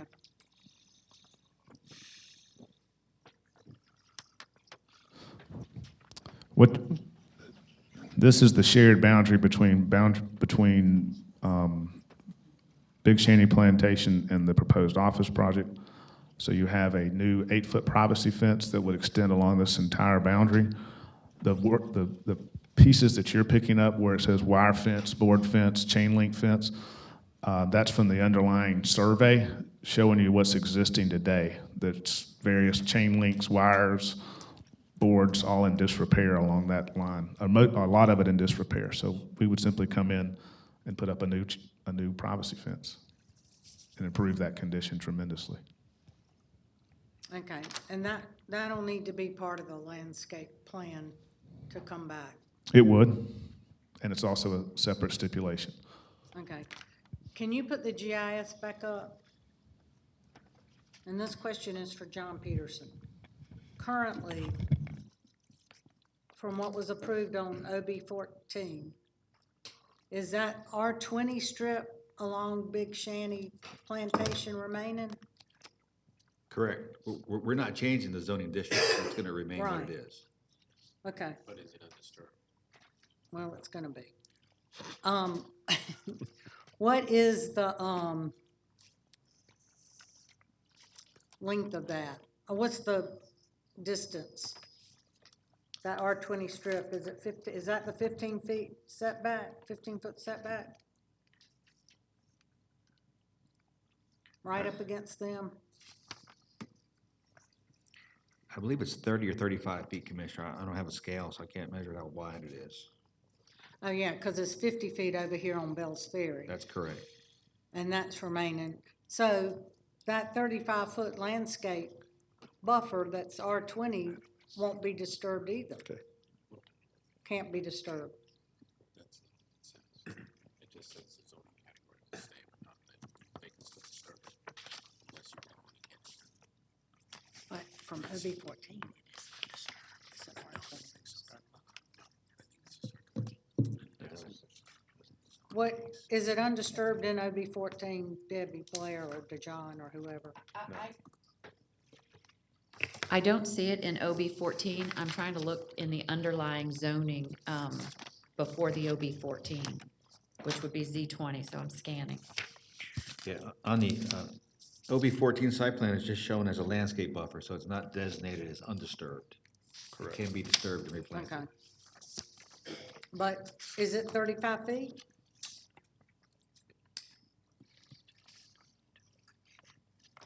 It appears to be 25 feet in the OB item. That's correct. Okay, In the existing approved plan, it's 25 feet landscape buffer. undisturbed. Landscape buffer. Okay. And it's 25 feet? Under the existing approved plan that's referenced as other business 14. Okay, so I can say that within the 35-foot landscape setback, the R20 strip will be undisturbed. How deep is the R20 strip?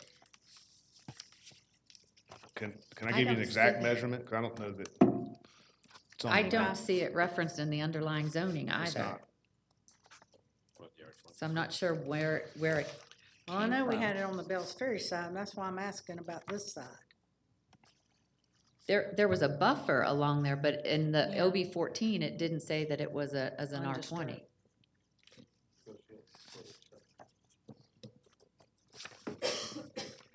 The reason for the R20 is so that no Sure. commercial can ever go in there. Okay, in the original minutes from Z20, it does reference that the northern property line will be zoned R20 for 35 feet.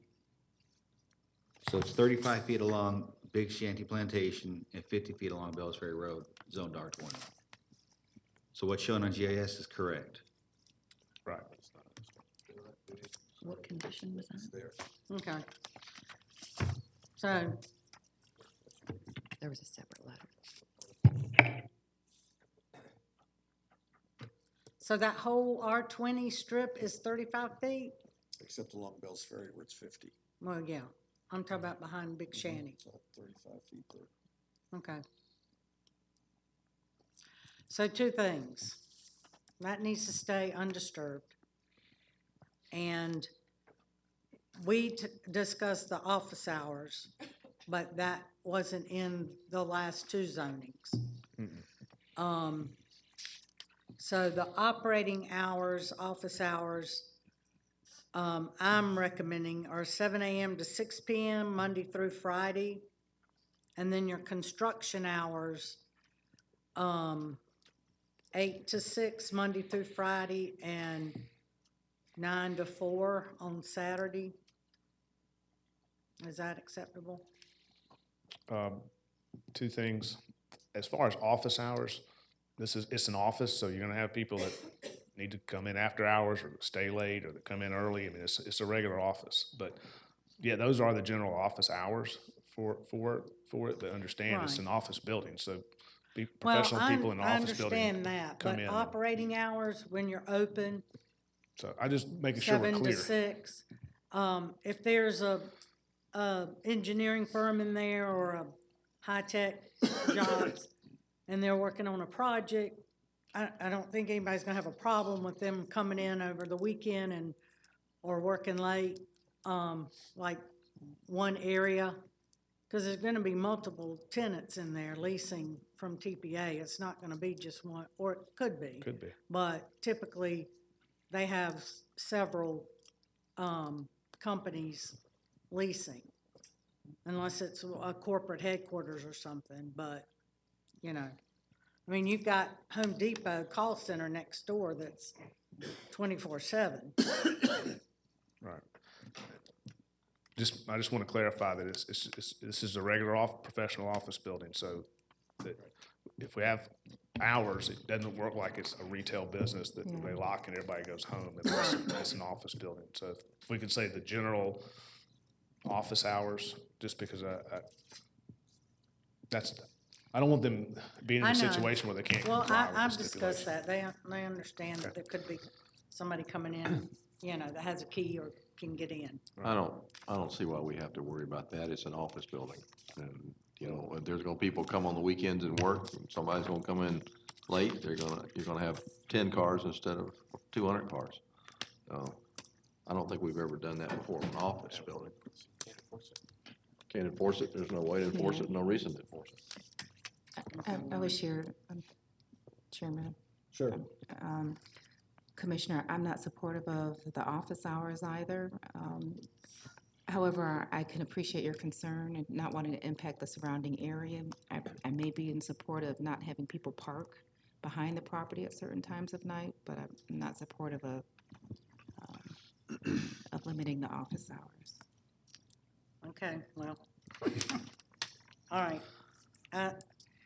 That was, we didn't have that in any of the other zonings. Okay, We're ready. I guess I'm ready to make a motion here, Okay. but, We're ready. Good.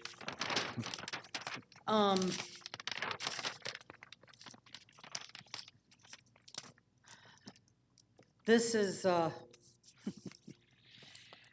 been going on since 2015, and I know the neighbors are concerned, and I do think that this is a much better use than what was originally zoned as a warehouse with no activity in the back. And it does meet all the requirements of OS.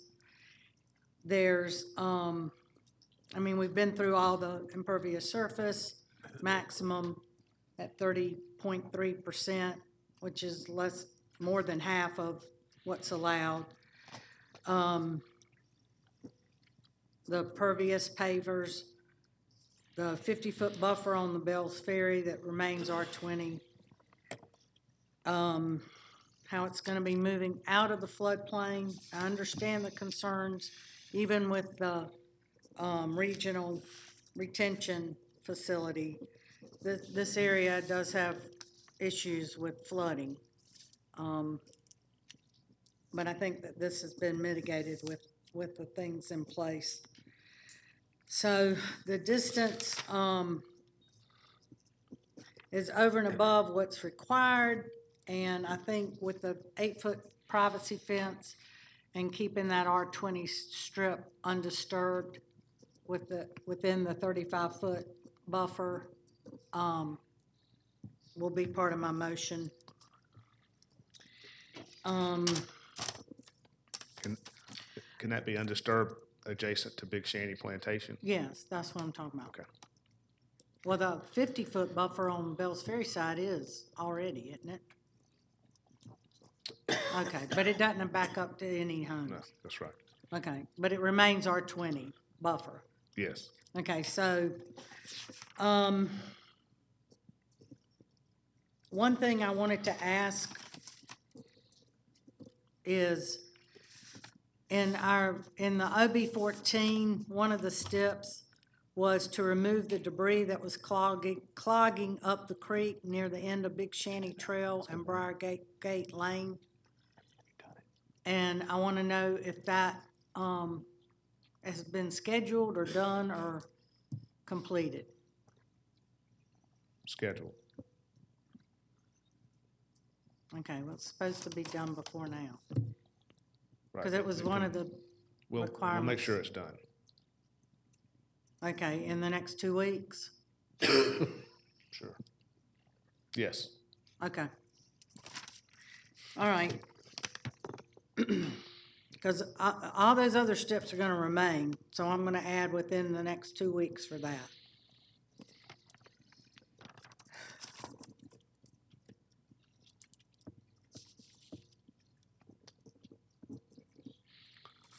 Okay. I make a motion to approve other business 56.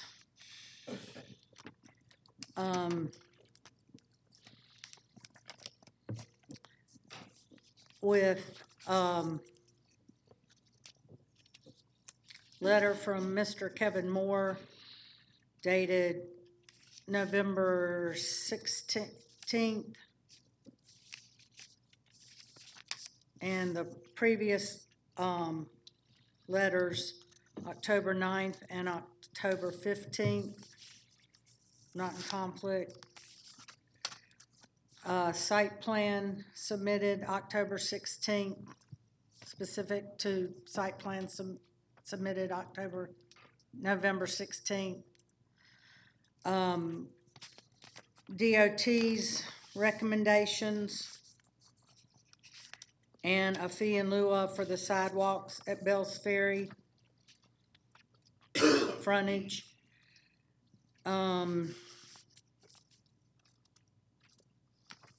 And I can give DOT the email from Amy with the recommendations and add the fee in lieu of.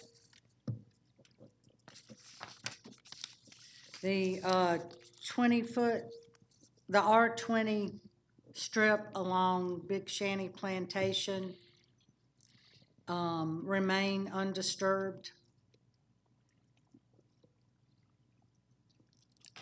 And within the 35-foot landscape buffer, which has to have review from the Bells Ferry Civic Association and approval by the county arborist and district commissioner.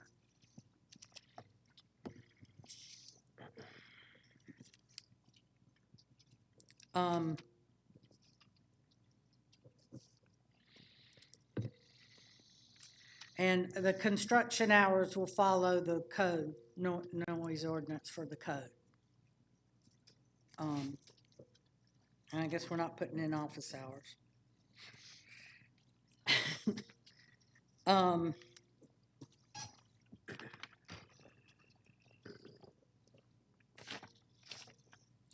And that would be my motion, and all other steps to remain in effect, not otherwise in conflict, from OB 14 and R20, Z20 of 2015. And I just want to thank the Bells Ferry Civic Association and Mr. Moore and the applicant for the many hours spent on this, and I don't want to see it again. Thank you. We have a second, and we have comments. Commissioner Ott? I just want to clarify, just because we hear R20, 20, 25, 30, 35. The R20 strip, which is 25 feet, correct?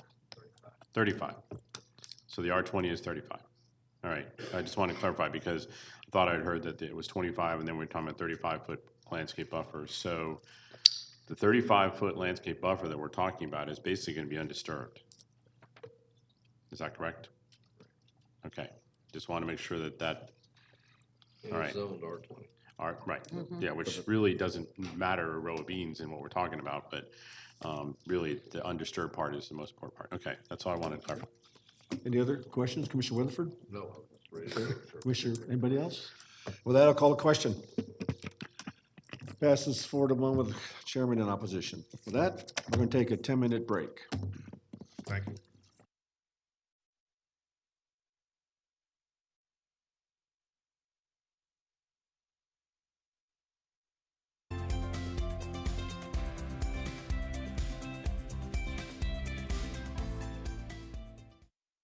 And what we're going to do now, Commissioner Weatherford wants to make a motion with regard to OSC 1, and then we'll go to Z 57 after that, because I want Commissioner Cupid to be here for Z 26.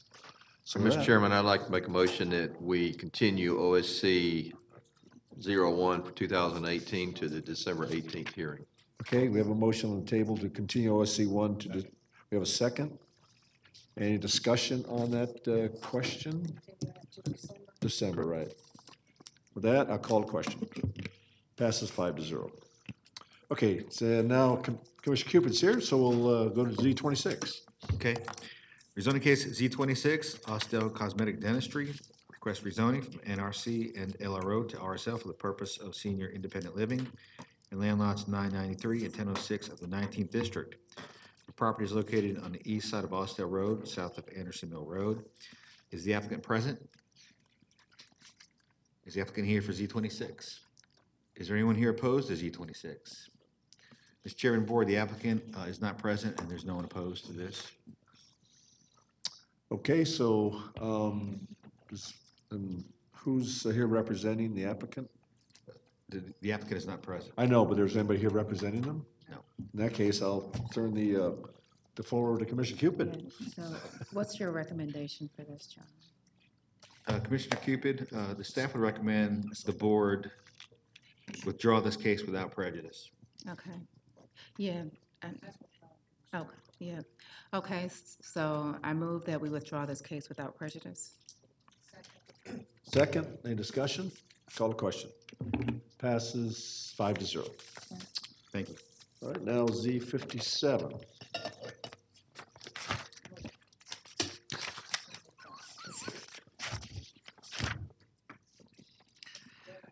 Rezoning case Z57, John Gaskin requests rezoning from CS to CS for the purpose of modifying the current zoning stipulations in land lots 84, 137, 138, 139, and 159 of the 19th district.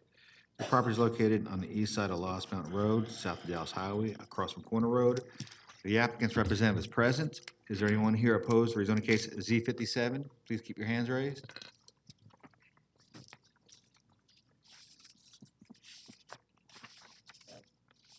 Let the record show there's 7 people here in opposition.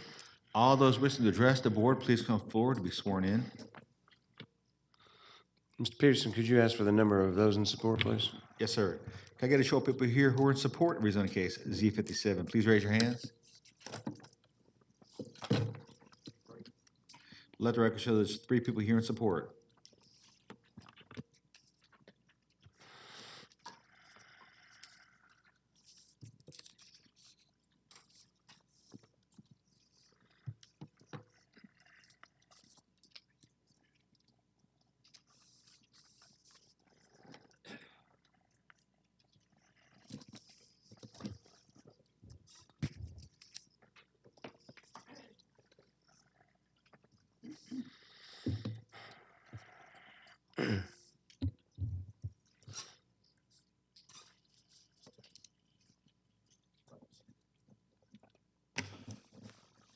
Okay, Mr. Sams, it's all yours. Thank you, Mr. Chairman. Good morning, and happy Thanksgiving.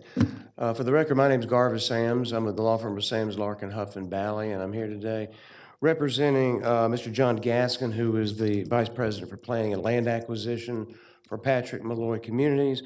I also represent the property owners, which is Patrick Malloy Communities, or a division of Patrick Malloy, concerning this proposal today. Mr. Gaskin is here with me. Also, Ms. Tammy Brinkley, the Director of Project Management, was here. She had, unfortunately, she had to dart out for a meeting that was scheduled. The property at issue, well, it's shown here on the GIS map. It's also shown on the handout that I've distributed to you. It's 141 acre tract. It's known as Kyle Farm. It's got a history to it, and it's important that I cover some of the more salient points of that history. You can see it's located on the east side of Lost Mountain Road, south of Lost Mountain Road's intersection with Dallas Highway. The property is now Zone CS, Conservation Subdivision, by way of a settlement of litigation that was approved by the Board of Commissioners in November 2006. Now, there's been some probably more weight given to the fact that it was a settlement of litigation. Let me explain to you how that worked. This application was heard in 2005, and then it was actually approved by the board, but the stipulations and conditions in terms of density and other strictures of the rezoning were onerous enough so that Cousins Property, the applicant at the time, and the Kyle family did file an appeal of that. So once the appeal was filed, the issues were joined, so to speak, so there was a court case, litigation. But what happened was the parties got together with private mediation, and ultimately they settled the case. It didn't go through court-mandated mediation. The court never heard or took or considered or acted upon any evidence. The court never listened to any testimony or of any witnesses or considered any evidence, and there was never a hearing. There was never any type of decision made. It was just an allowance by the court for this matter to be remanded or sent back to the Board of Commissioners to focus upon and consider the potential settlement while the court retained jurisdiction of the case. So there's not any judicial precedent. Anytime a court considers or entertains an appeal, it just defers to the constitutional issues, and it's always up to the governing authority, such as you, to zone the property, unless it goes full bore and a judge ultimately hears evidence and makes a decision. The original application in 2005 saw 279 homes under the RSL classification. Interestingly enough, that was reduced to 269 homes under request for CS, which it's now zoned, ultimately reduced to 242 at 1.75 units per acre. And then when it was approved, and I put air quotes around the word approved because it was approved but not satisfactorily according to the parties at that time, that was for 200 homes, and then it was appealed. Ultimately, the settlement ended up with 208 single-family detached homes. When this was rezoned in 2006, since that time, it has lain idle until about 2014, when Patrick Malloy Communities purchased the 141 acres, subject to all the stipulations and the conditions of zoning, except for one foray into minor site plan adjustments and amendments regarding the positioning of the recreation package and the configuration orientation of some lots. You heard that in 2014, and there was a little hullabaloo because it was all interior to the property. So for 12 years, the property was idle. But what's happened in this 12 years is that they've had fantastic sales within Kyle Farm, but they've also had an expression or a groundswell of support from area residents, one of whom, or he and his wife, will be speaking today, in that families have expressed a desire to be with families. And many times you see this, and there's nothing untoward or improper about it, but there are many RSL developments that are strictly, solely, exclusively for those 55 years of age and older. And that's fine to have an isolated community because you have like-kind thinking folks that want to be within that milieu of neighbors. But here, we had people who had already purchased within this subdivision say, I would like my mom and dad to finish out their lives here and to live in the same neighborhood. And so it's called multi-generational approach, if you will. So grandparents, great-grandparents, parents, fathers, mothers, and children can live within the same neighborhood.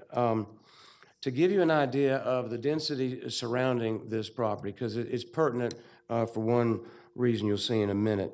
The Broadland subdivision is to our east. It is zoned PRD at 1.75 units per acre. The Oakley subdivision, which is to our south, is zoned 2.07 units per acre. Amberton subdivision, which is located across Lost Mountain Road, is 1.92 units per acre. There's an SC, suburban condominium residential development to our north at 5 units per acre. And then there's the Windsong development across the street, which is part of an application you continued today because there's addition to be added to that by way of other business. And there's a rezoning adding an additional tract to that as well. That density will ultimately be 2.5 units per acre. With 208 lots, we are at a density of 1.50 units per acre. What this rezoning proposes, even though it's about the 141 acres, is actually focused upon about a 34-acre tract, which you can see at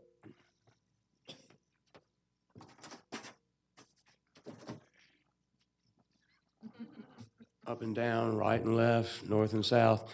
Anyway, if you look, you can see it at the very, very top there to the northwest of the property.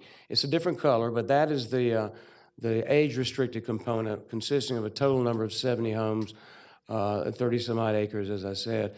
That, if you take that alone, the density of that is 2.018, or 18ths, 1,000ths unit over 2.2 units per acre, which is the density cap under VLDR. Now, you heard all the other densities I've talked about. This is equal to or about the same as. When you add the 14 additional lots that we're seeking, if you spread it over the entire neighborhood, it comes out a density of 1.57 over the approved density of 1.50, either 1.50, 1.57, even 2.018 is a lower density than most that surround us. There's a burgeoning market. You know, in the past 5 years, you've seen it RSL after RSL, but you haven't seen a multi-jurisdictional, a multi-generational proposal like this. There's a Soleil Canyon in Canton, has the same approach. It has 1,000 units. Also, Patrick Miller Communities is doing that, and I've referenced that in the stipulation letters. Hopefully, you've had a chance to view that website. So we're asking for 3 changes, and I want to leave some time for Mr. and Mrs. Horsley to speak. The changes are an increase in 14 homes from 1.50 to 1.57, a decrease in the width of the lots only with respect to that pod from 75 to 60 feet in width, and lastly, the perfunctory variance that you grant with almost all RSL that are non-supportive, and that is 10 feet as opposed to 15 feet between homes. We have generated an inordinate amount of support. It's not a density grab. This is not a greedy developer. This is someone who's addressing the multi-generational aspects that you're seeing throughout the county, and you're going to be seeing it more and more because 10,000 people every day in the United States of America turn the age of 55. We have the exact same amount of open space, all the other stipulations and conditions from 2006, and the 2014 OB agenda will remain in place. So at this time, I'd like to introduce to you Mr. Russell Horsley, who lives within the subdivisions. Mr. Horsley, if you would come forward, I'd appreciate it. Mr. Horsley, you got to speak real fast. You have 30 seconds.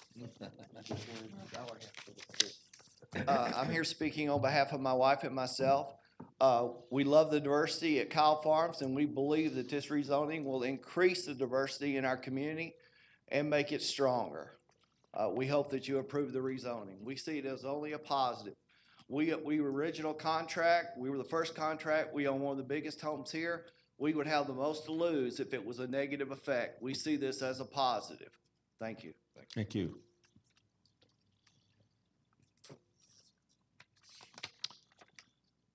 Okay, those in opposition?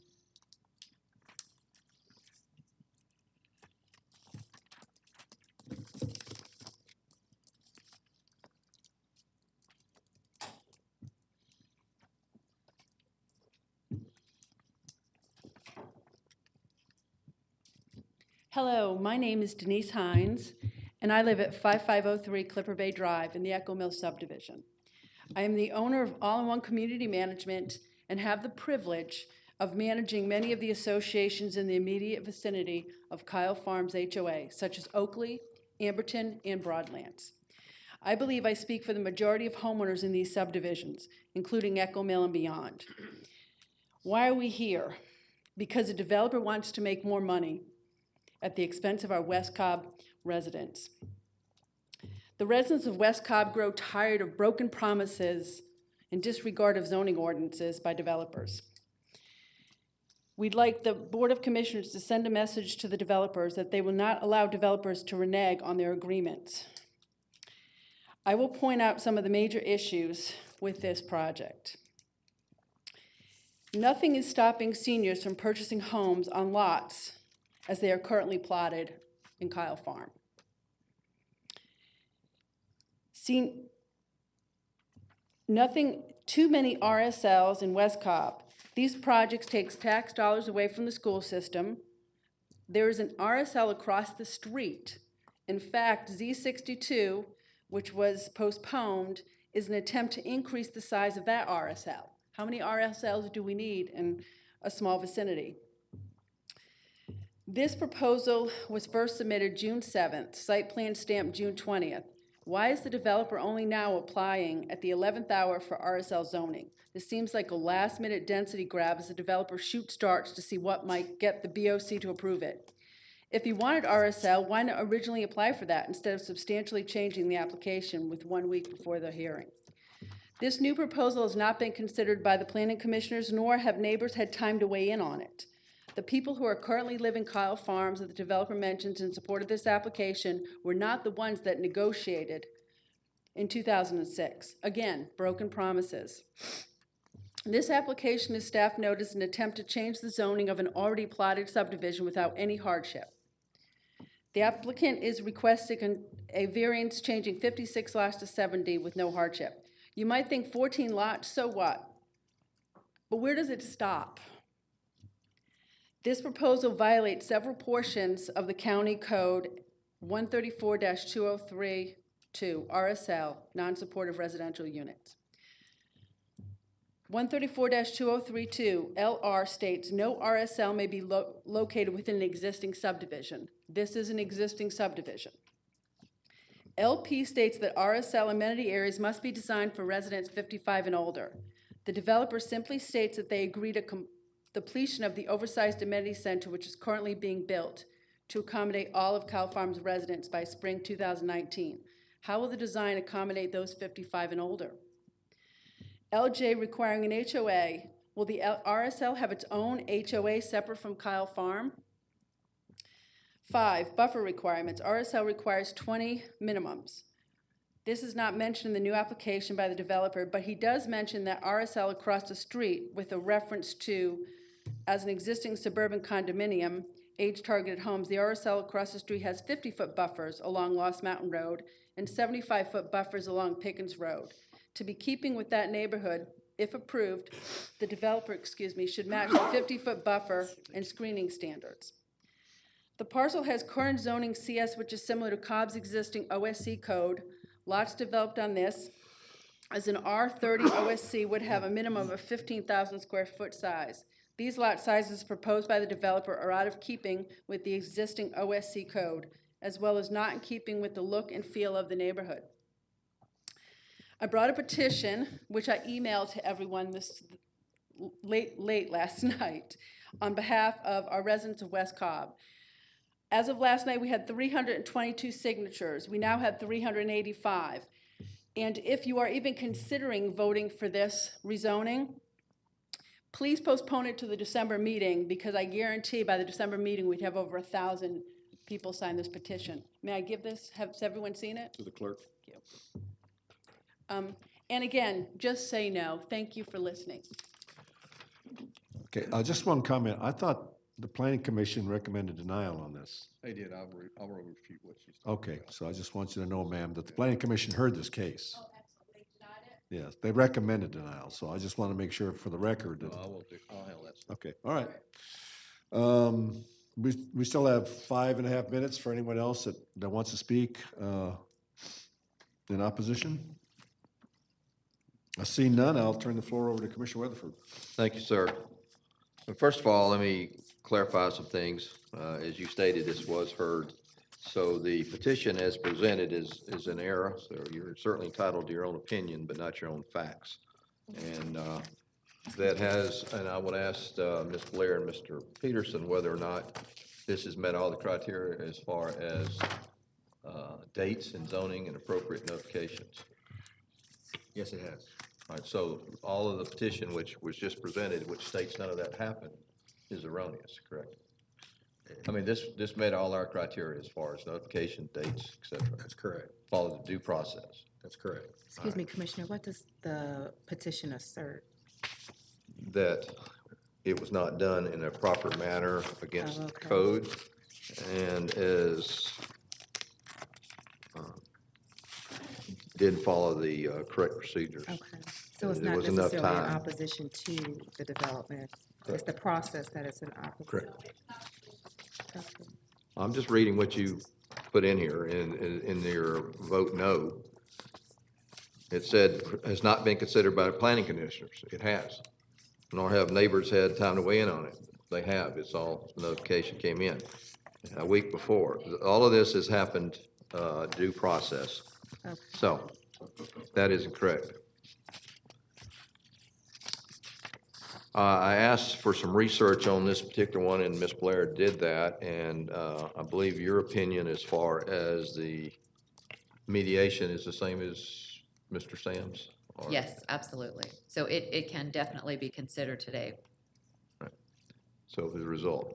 And I went back and took a look at this, and it seemed that it started out as 240 homes. It was zoned as 200, and then they filed a lawsuit. It did go to mediation, and then the resulting approval was for 208 homes. The other assertion by the petition that's, I think, erroneous, this is not asking for RSL at all. This is asking for addition of 14 lots to the existing CS, so it has nothing to do with an RSL classification or RS zoning. Is that correct? John, clarify. That's correct. It's being zoned CS, but with conditions that are favorable to folks who want to age in place. But it's CS. But it's not an RSL. That's correct. Correct. So therefore, it doesn't have to comply with any of those, only this particular CS and the stipulations that they're requesting. That's correct. All right.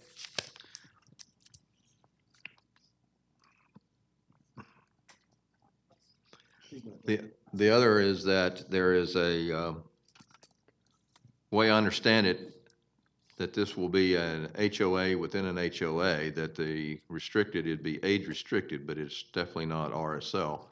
And as such, age restricted to meet certain HUD requirements in order to comply with their regulations, but it would not be a separate, it would be an HOA subset of the one that's already existing. Can you help explain? Pardon? Can you help explain? I know you're going through your points, but can you at some point help to explain that? I don't know. Mr. Sams, are you?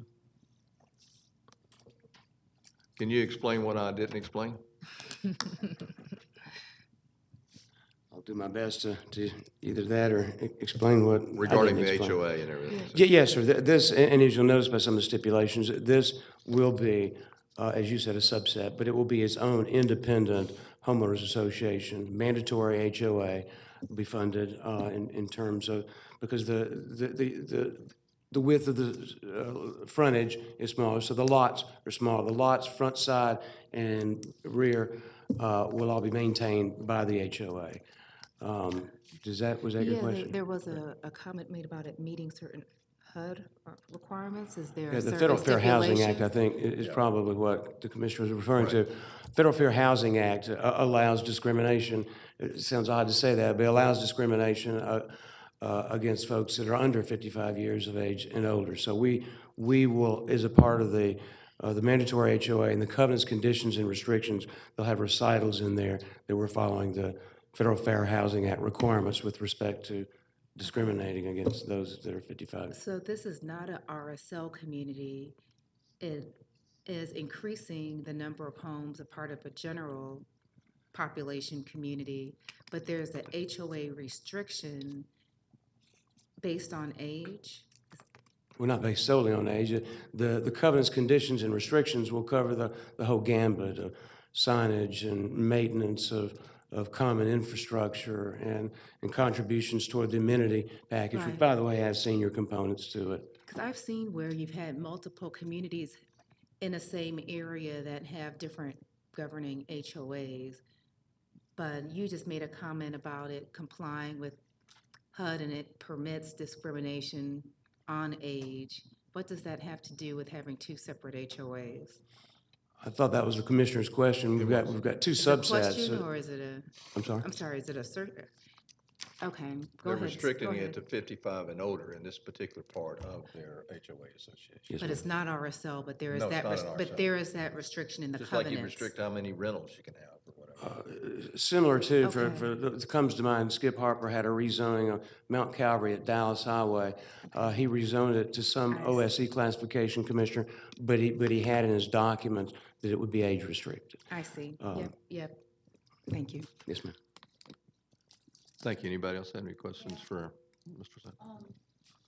So the subdivision that's already there will remain, Oh, sure. Yeah, I mean, it's being yeah. built. they're and just the built. RSL will be, or senior 55 and older will be up here. Yes, ma'am. They're not going to tear it down. Correct. And if, Okay, and what's the number of homes per acre on that part? 2.018. So that's 18/100ths of 18/1000ths of a unit over 2.0, which is the cap. But you've got other subdivisions there, including the one across the street, Winson, that's at 2.5. The one across the street is an RSL, so that's different. That's correct. This is not an RSL, so Well, really. the RSL whole- conceivably, theoretically, could go up to 5 units per acre, as does the suburban condominium development, which is contiguous and to our north and between us and Dallas Highway.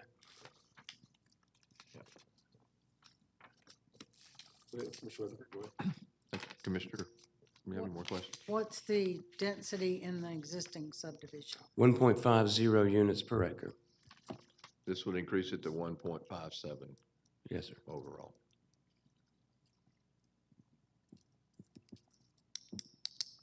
So, so the bottom line is, it is not an RSL. You have a separate HOA that would be a subset of that would be age restricted, complies with federal housing authority. Fair, yes, sir. FA. Correct. So,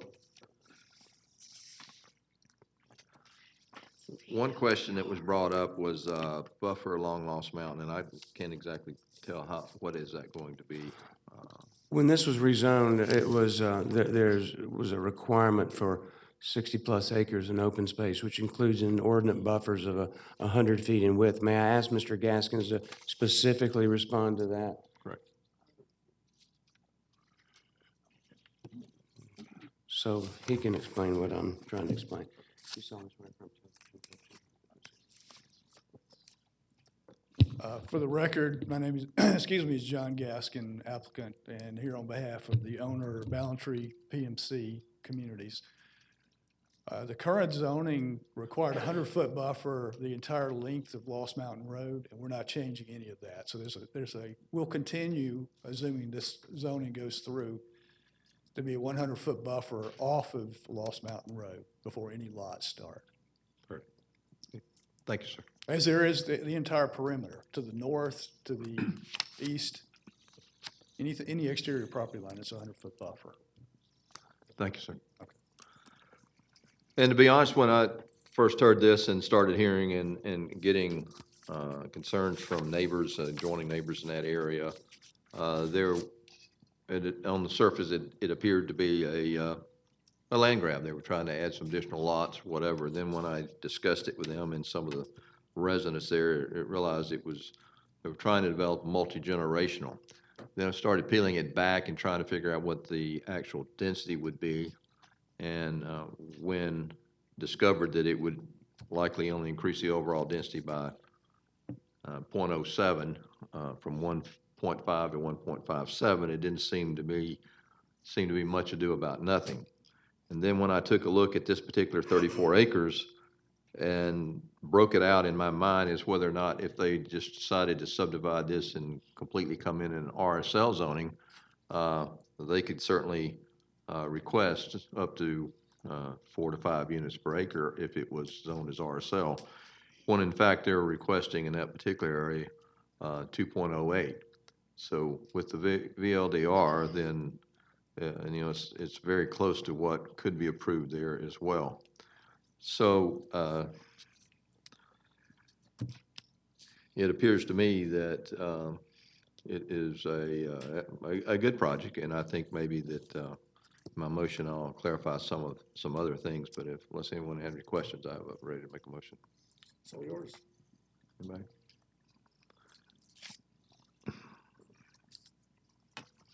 I'd like to make a motion to approve Z57 per the stipulators from Sam's Larkin, Huff and Valley 11, 13, 18, from CS to CS, and adding 12 additional lots, which would bring it below the 2.0 zoning category and for future land use map.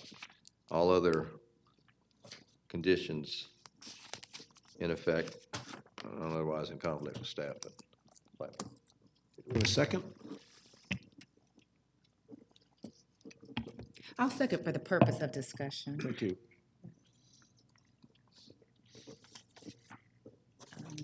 Right now, I'm digesting the concept of age restriction by HOA covenant versus RSL.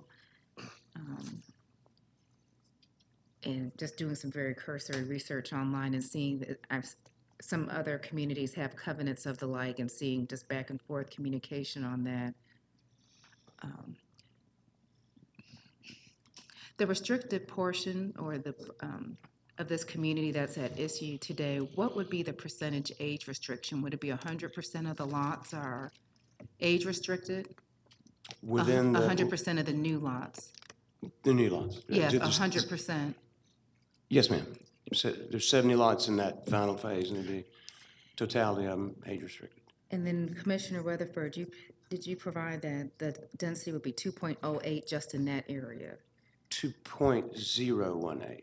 2.018. if it was separated, yes. If separated, and then the total, But the total is 1.57, which would bring this back down. My motion would bring it below 1.5 for overall and below 2 for that one area. your motion will bring it below 1.5. No, down to 1.5. Oh, down to 1. Which is what it currently is. The current density, your motion, so you're going to limit the number of homes. Correct. So it'd be under the 1.57, it'd go back to 1.5, which is the current density. Correct. And also, it's kind of unique in that you're looking at this one area as if it were an RSL, when it really isn't an RSL. So you have to look at the overall density of the project, which would be 1.5, which is what it currently is with my motion. But if I were to break it out, if you were to look at that as just strictly an RSL, it would be less than 2, which is below what VLDR is. Okay. And then the current portion of the neighborhood right now is not age restricted. No, ma'am. And the original application, was there an age restriction portion of the age restricted portion of the development? The entirety of the application when it was filed in 2005 was for RSL. For the entire? Yes, ma'am. And it was ultimately zoned as a result? It was ultimately zoned to conservation subdivision. As a conservation subdivision without age restriction? Yes, ma'am. John Moore handled the case, and it was, I remember it very, very distinctly, but I went back just to make sure. I looked specifically at the records of the Superior Court. So I'm conversant with the chronology of events that happened and the manner in which they occurred, if you have any specific questions. So at some point, there was a desire for this not to be an age-restricted community. There was or was not? There was a desire Yes, for ma'am. this not to be age-restricted. And fast forward 13 years later, now we're putting an age restriction in part of the community. Yes, ma'am. And I haven't seen the petition, so it just appears there's a gentleman who spoke in support. He's in support of that age restriction who lives there. And then I don't know the opposition, if there's some residents that are in the subdivision that are not in support of the age restriction. We had, and that's a good question. We had the option, but knowing that the chairman is quite stickler for making sure we stay in timeframes, we had 5, 6, 7 people I could have gotten up here to sign petitions that I'll turn into the clerk. But just the time constraints didn't allow it, and I talked too much and to try to tee it up and set it up. But yes, the subdivision is in support of, there's one man that's not, that I know And of. there are a total of how many homes there right now? 208, it can go up to 208. 250. Oh, you mean how what's You allowed? have 208 homes right now. That are allowed, yes, ma'am. That are allowed. How many are built right now?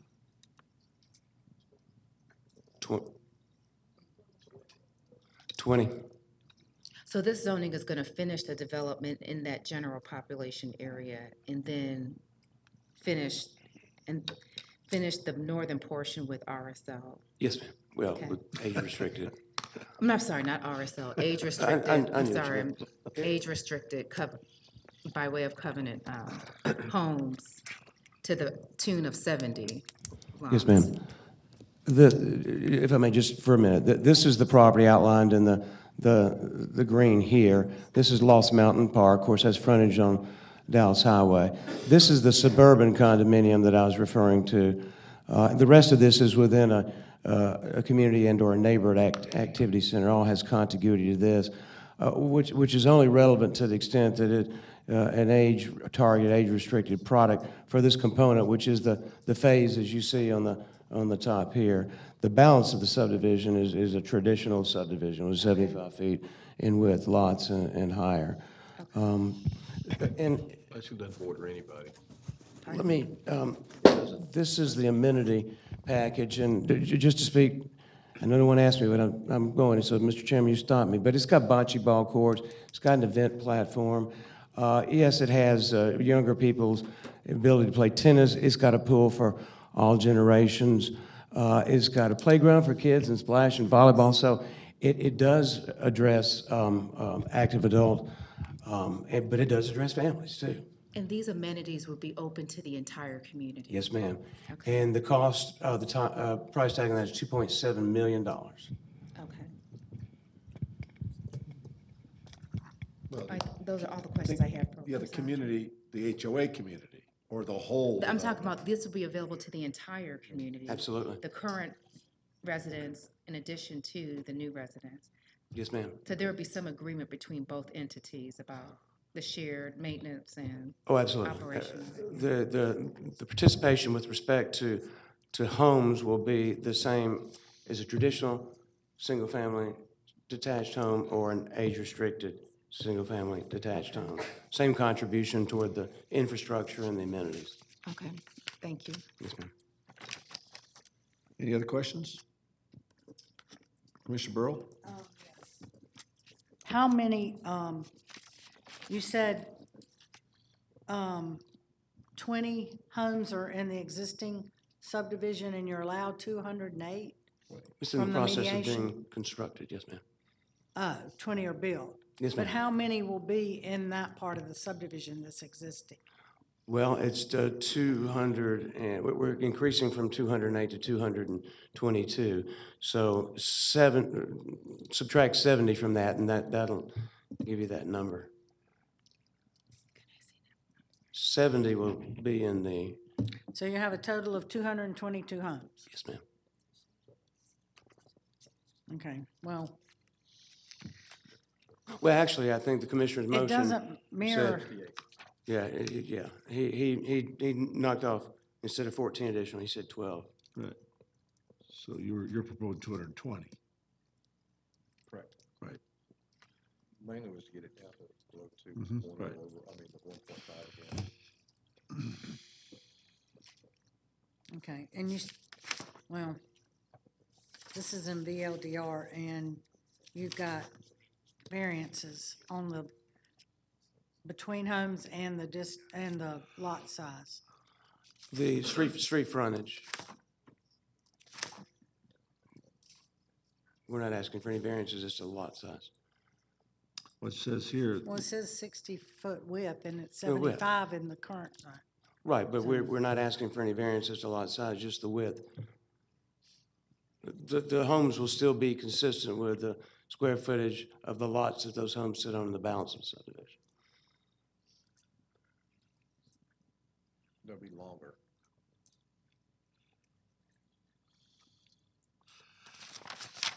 You can just add the 55 and older to the covenants right, restriction. Apparently that's legal. It's going to be in a separate set of covenants, so there'll be, I don't know the name of this subdivision, but it'll be subdivision that has their covenants and restrictions, and then like Article 2, subdivision for these specified lots. And in order to purchase into those specified lots, you'll need to be able to meet the age requirement. Is that? Yes, ma'am. Okay. And the amenities, are they already there, or is that coming in with this zoning? They're already being constructed, and how close to completion? They're just a couple of weeks away from being fully done, with one component being finalized. They are, Ms. Brinkley said, a couple of weeks from being done with one component principally left, but there's $2.7 million that they will be spending on that. And But they're in the existing subdivision, correct? Or are they in the? as will be this pond.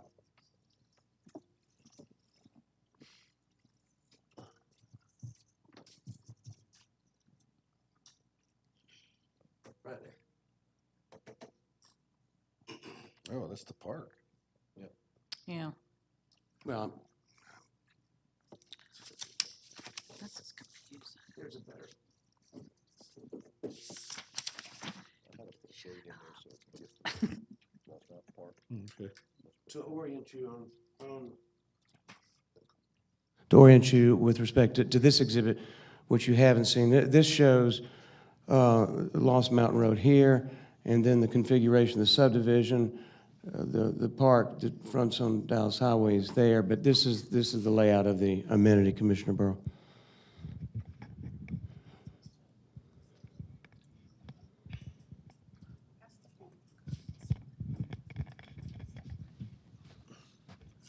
Okay. So, Planning Commission recommended denial, but was that with the original plan or with the age restriction?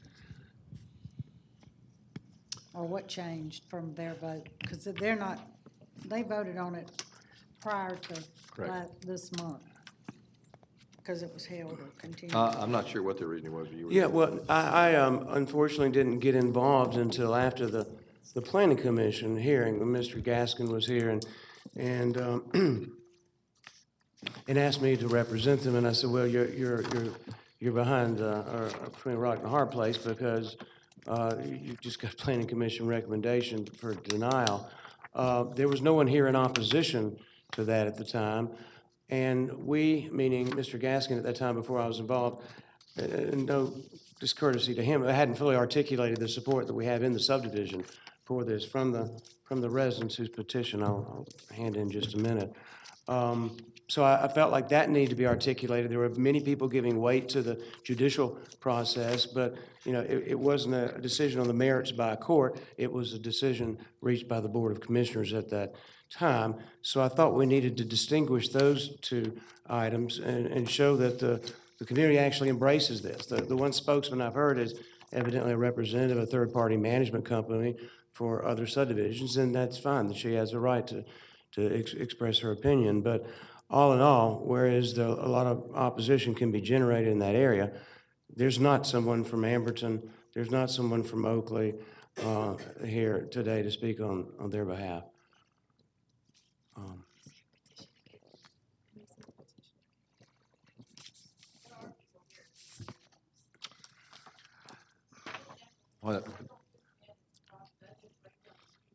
Okay, we're gonna keep this process in line here. So Commissioner Weatherford. Why? I'm fine, sir.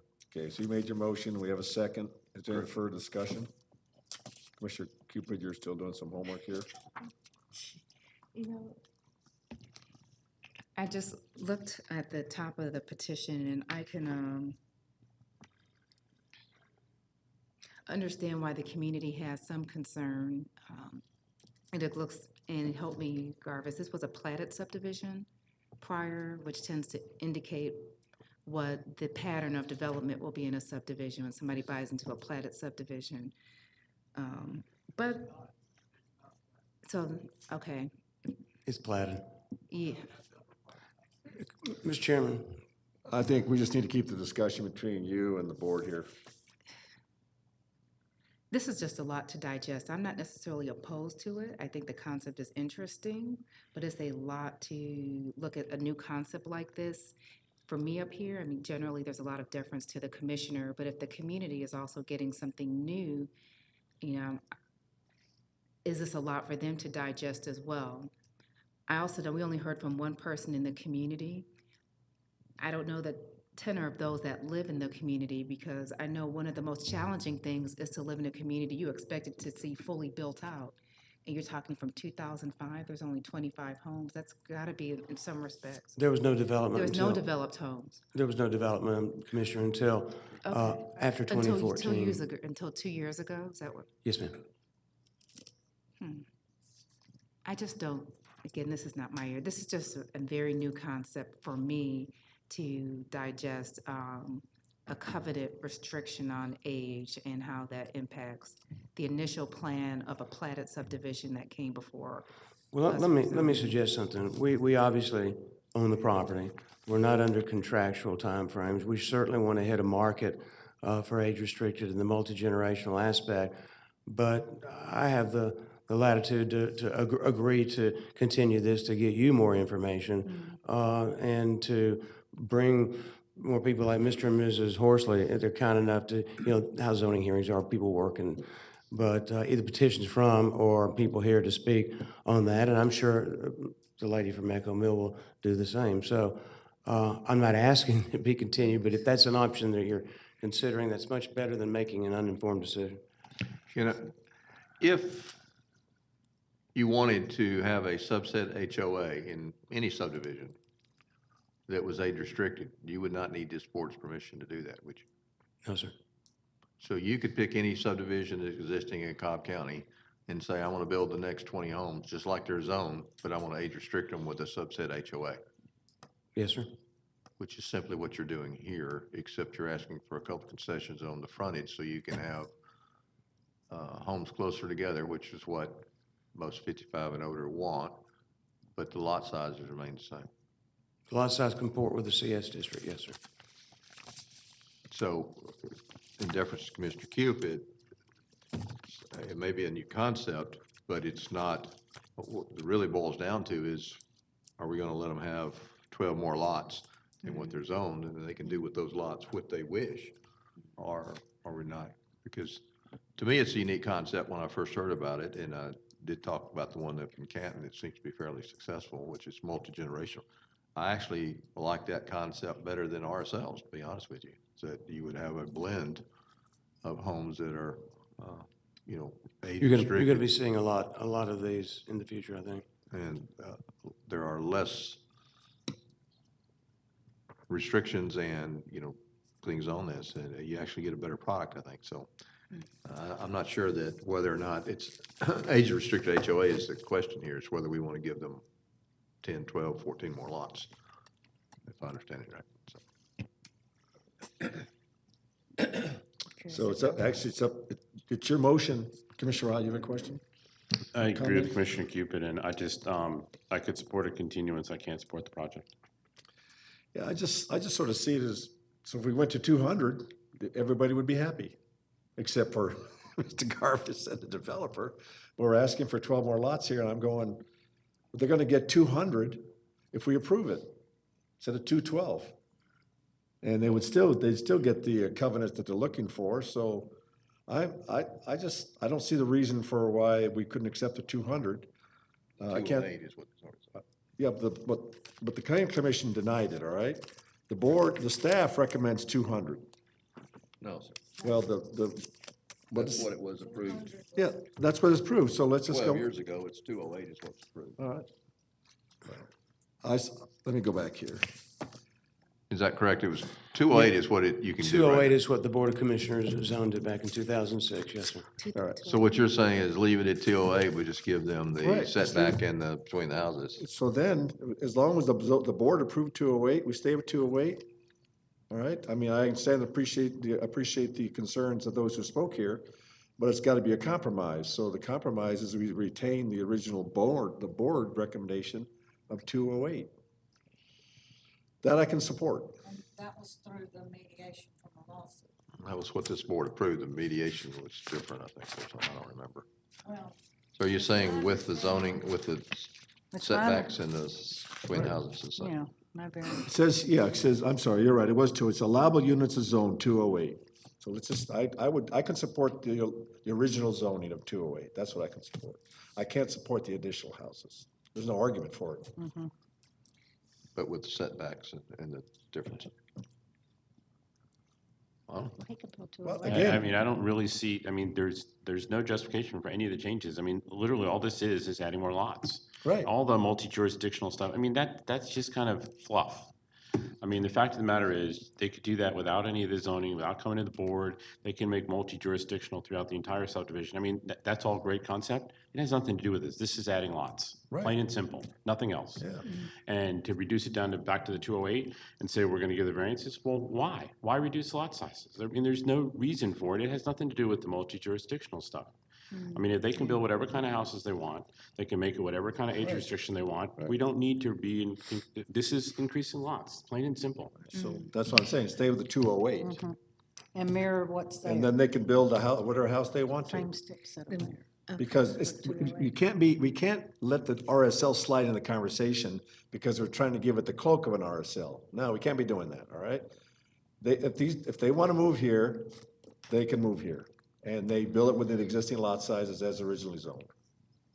So if we can do that, I can support it. And the thing is, the board has spent years refining the RSL, getting it down to where it makes sense and it accomplishes what the community said. This is just throwing something else in there under a different zoning category, you know, and like I said, calling it multi-jurisdictional. I mean, that has something to do with it. I mean, if it's an RSL, you zone it RSL. If it's not an RSL, you just do whatever else the code allows. We don't need to increase the lots. but as Mr. Sam said, I mean, I'm not sure I disagree with you. All I'm saying is, they could make a subset HOA now. Yeah. Without any But that doesn't comment from increase the us. number of lots. So it's not multi-generation, they can make that if they want to now. That's my point exactly, but they don't need the extra lots. But to the do that. issue is, The extra when lots. you get, well, the issue is extra lots, and also, when you move in one of these, you want less frontage and less between the houses, you have less maintenance. So, But you life can is change the full. lot size, Well, but but it's there's not lots of other- changing, it's not changing the lot size, it's only changes the frontage. Yeah, but there's lots of other ways to have less maintenance in a yard than to reduce the lots and reduce the setbacks. There's landscaping, there's all kinds of other things that can be done to do that. We don't need to be adding lots to do Well, that. you know, I certainly have gone back and forth on this, but when I went down and figured out what the density was, and it's now within the standards that it already was, that was the reason that I did what I did, but I certainly support the opinion of this board. So are you gonna modify your motion to 208? We don't need to modify if we deny it, they get 208. Okay, I mean, they can do whatever they want, and if we modify it to 208 with the Right. stipulations, which is a frontage and the side setbacks, then that would be a modification. okay. All right. Your motion was to approve with 210. 220. Oh, 10 additional lots. 12 additional lots, 10 different lots. That's correct. If you vote no or deny. Yeah. Any other discussion? Call the question. And it's, the board recommends denial 4-1 with Commissioner Weatherford in support. All right. Thank you, Mr. Chairman. Anything else? Wait, I'm so sorry, but. Was the motion that was voted on the motion to approve that failed? We voted to deny the application. No, the motion was to approve. 4-1 to, It was the original His motion motion that for Commissioner approval. Weatherford made to approve. Right. so now do But we it was- have a So the to motion deny? fails, The motion failed. but you need to make a motion to handle this matter. So if you want to Well, deny. it was denied, right? Well, the motion just Oh, failed. all right, I'll make a motion to deny Z57. Any discussion? Call the question. That passes 4-1 with Commissioner Weatherford in opposition. Now do we have a motion for Happy Thanksgiving? Do we have a motion for Happy Thanksgiving? Okay. So moved. So moved. All right. Thank you very much.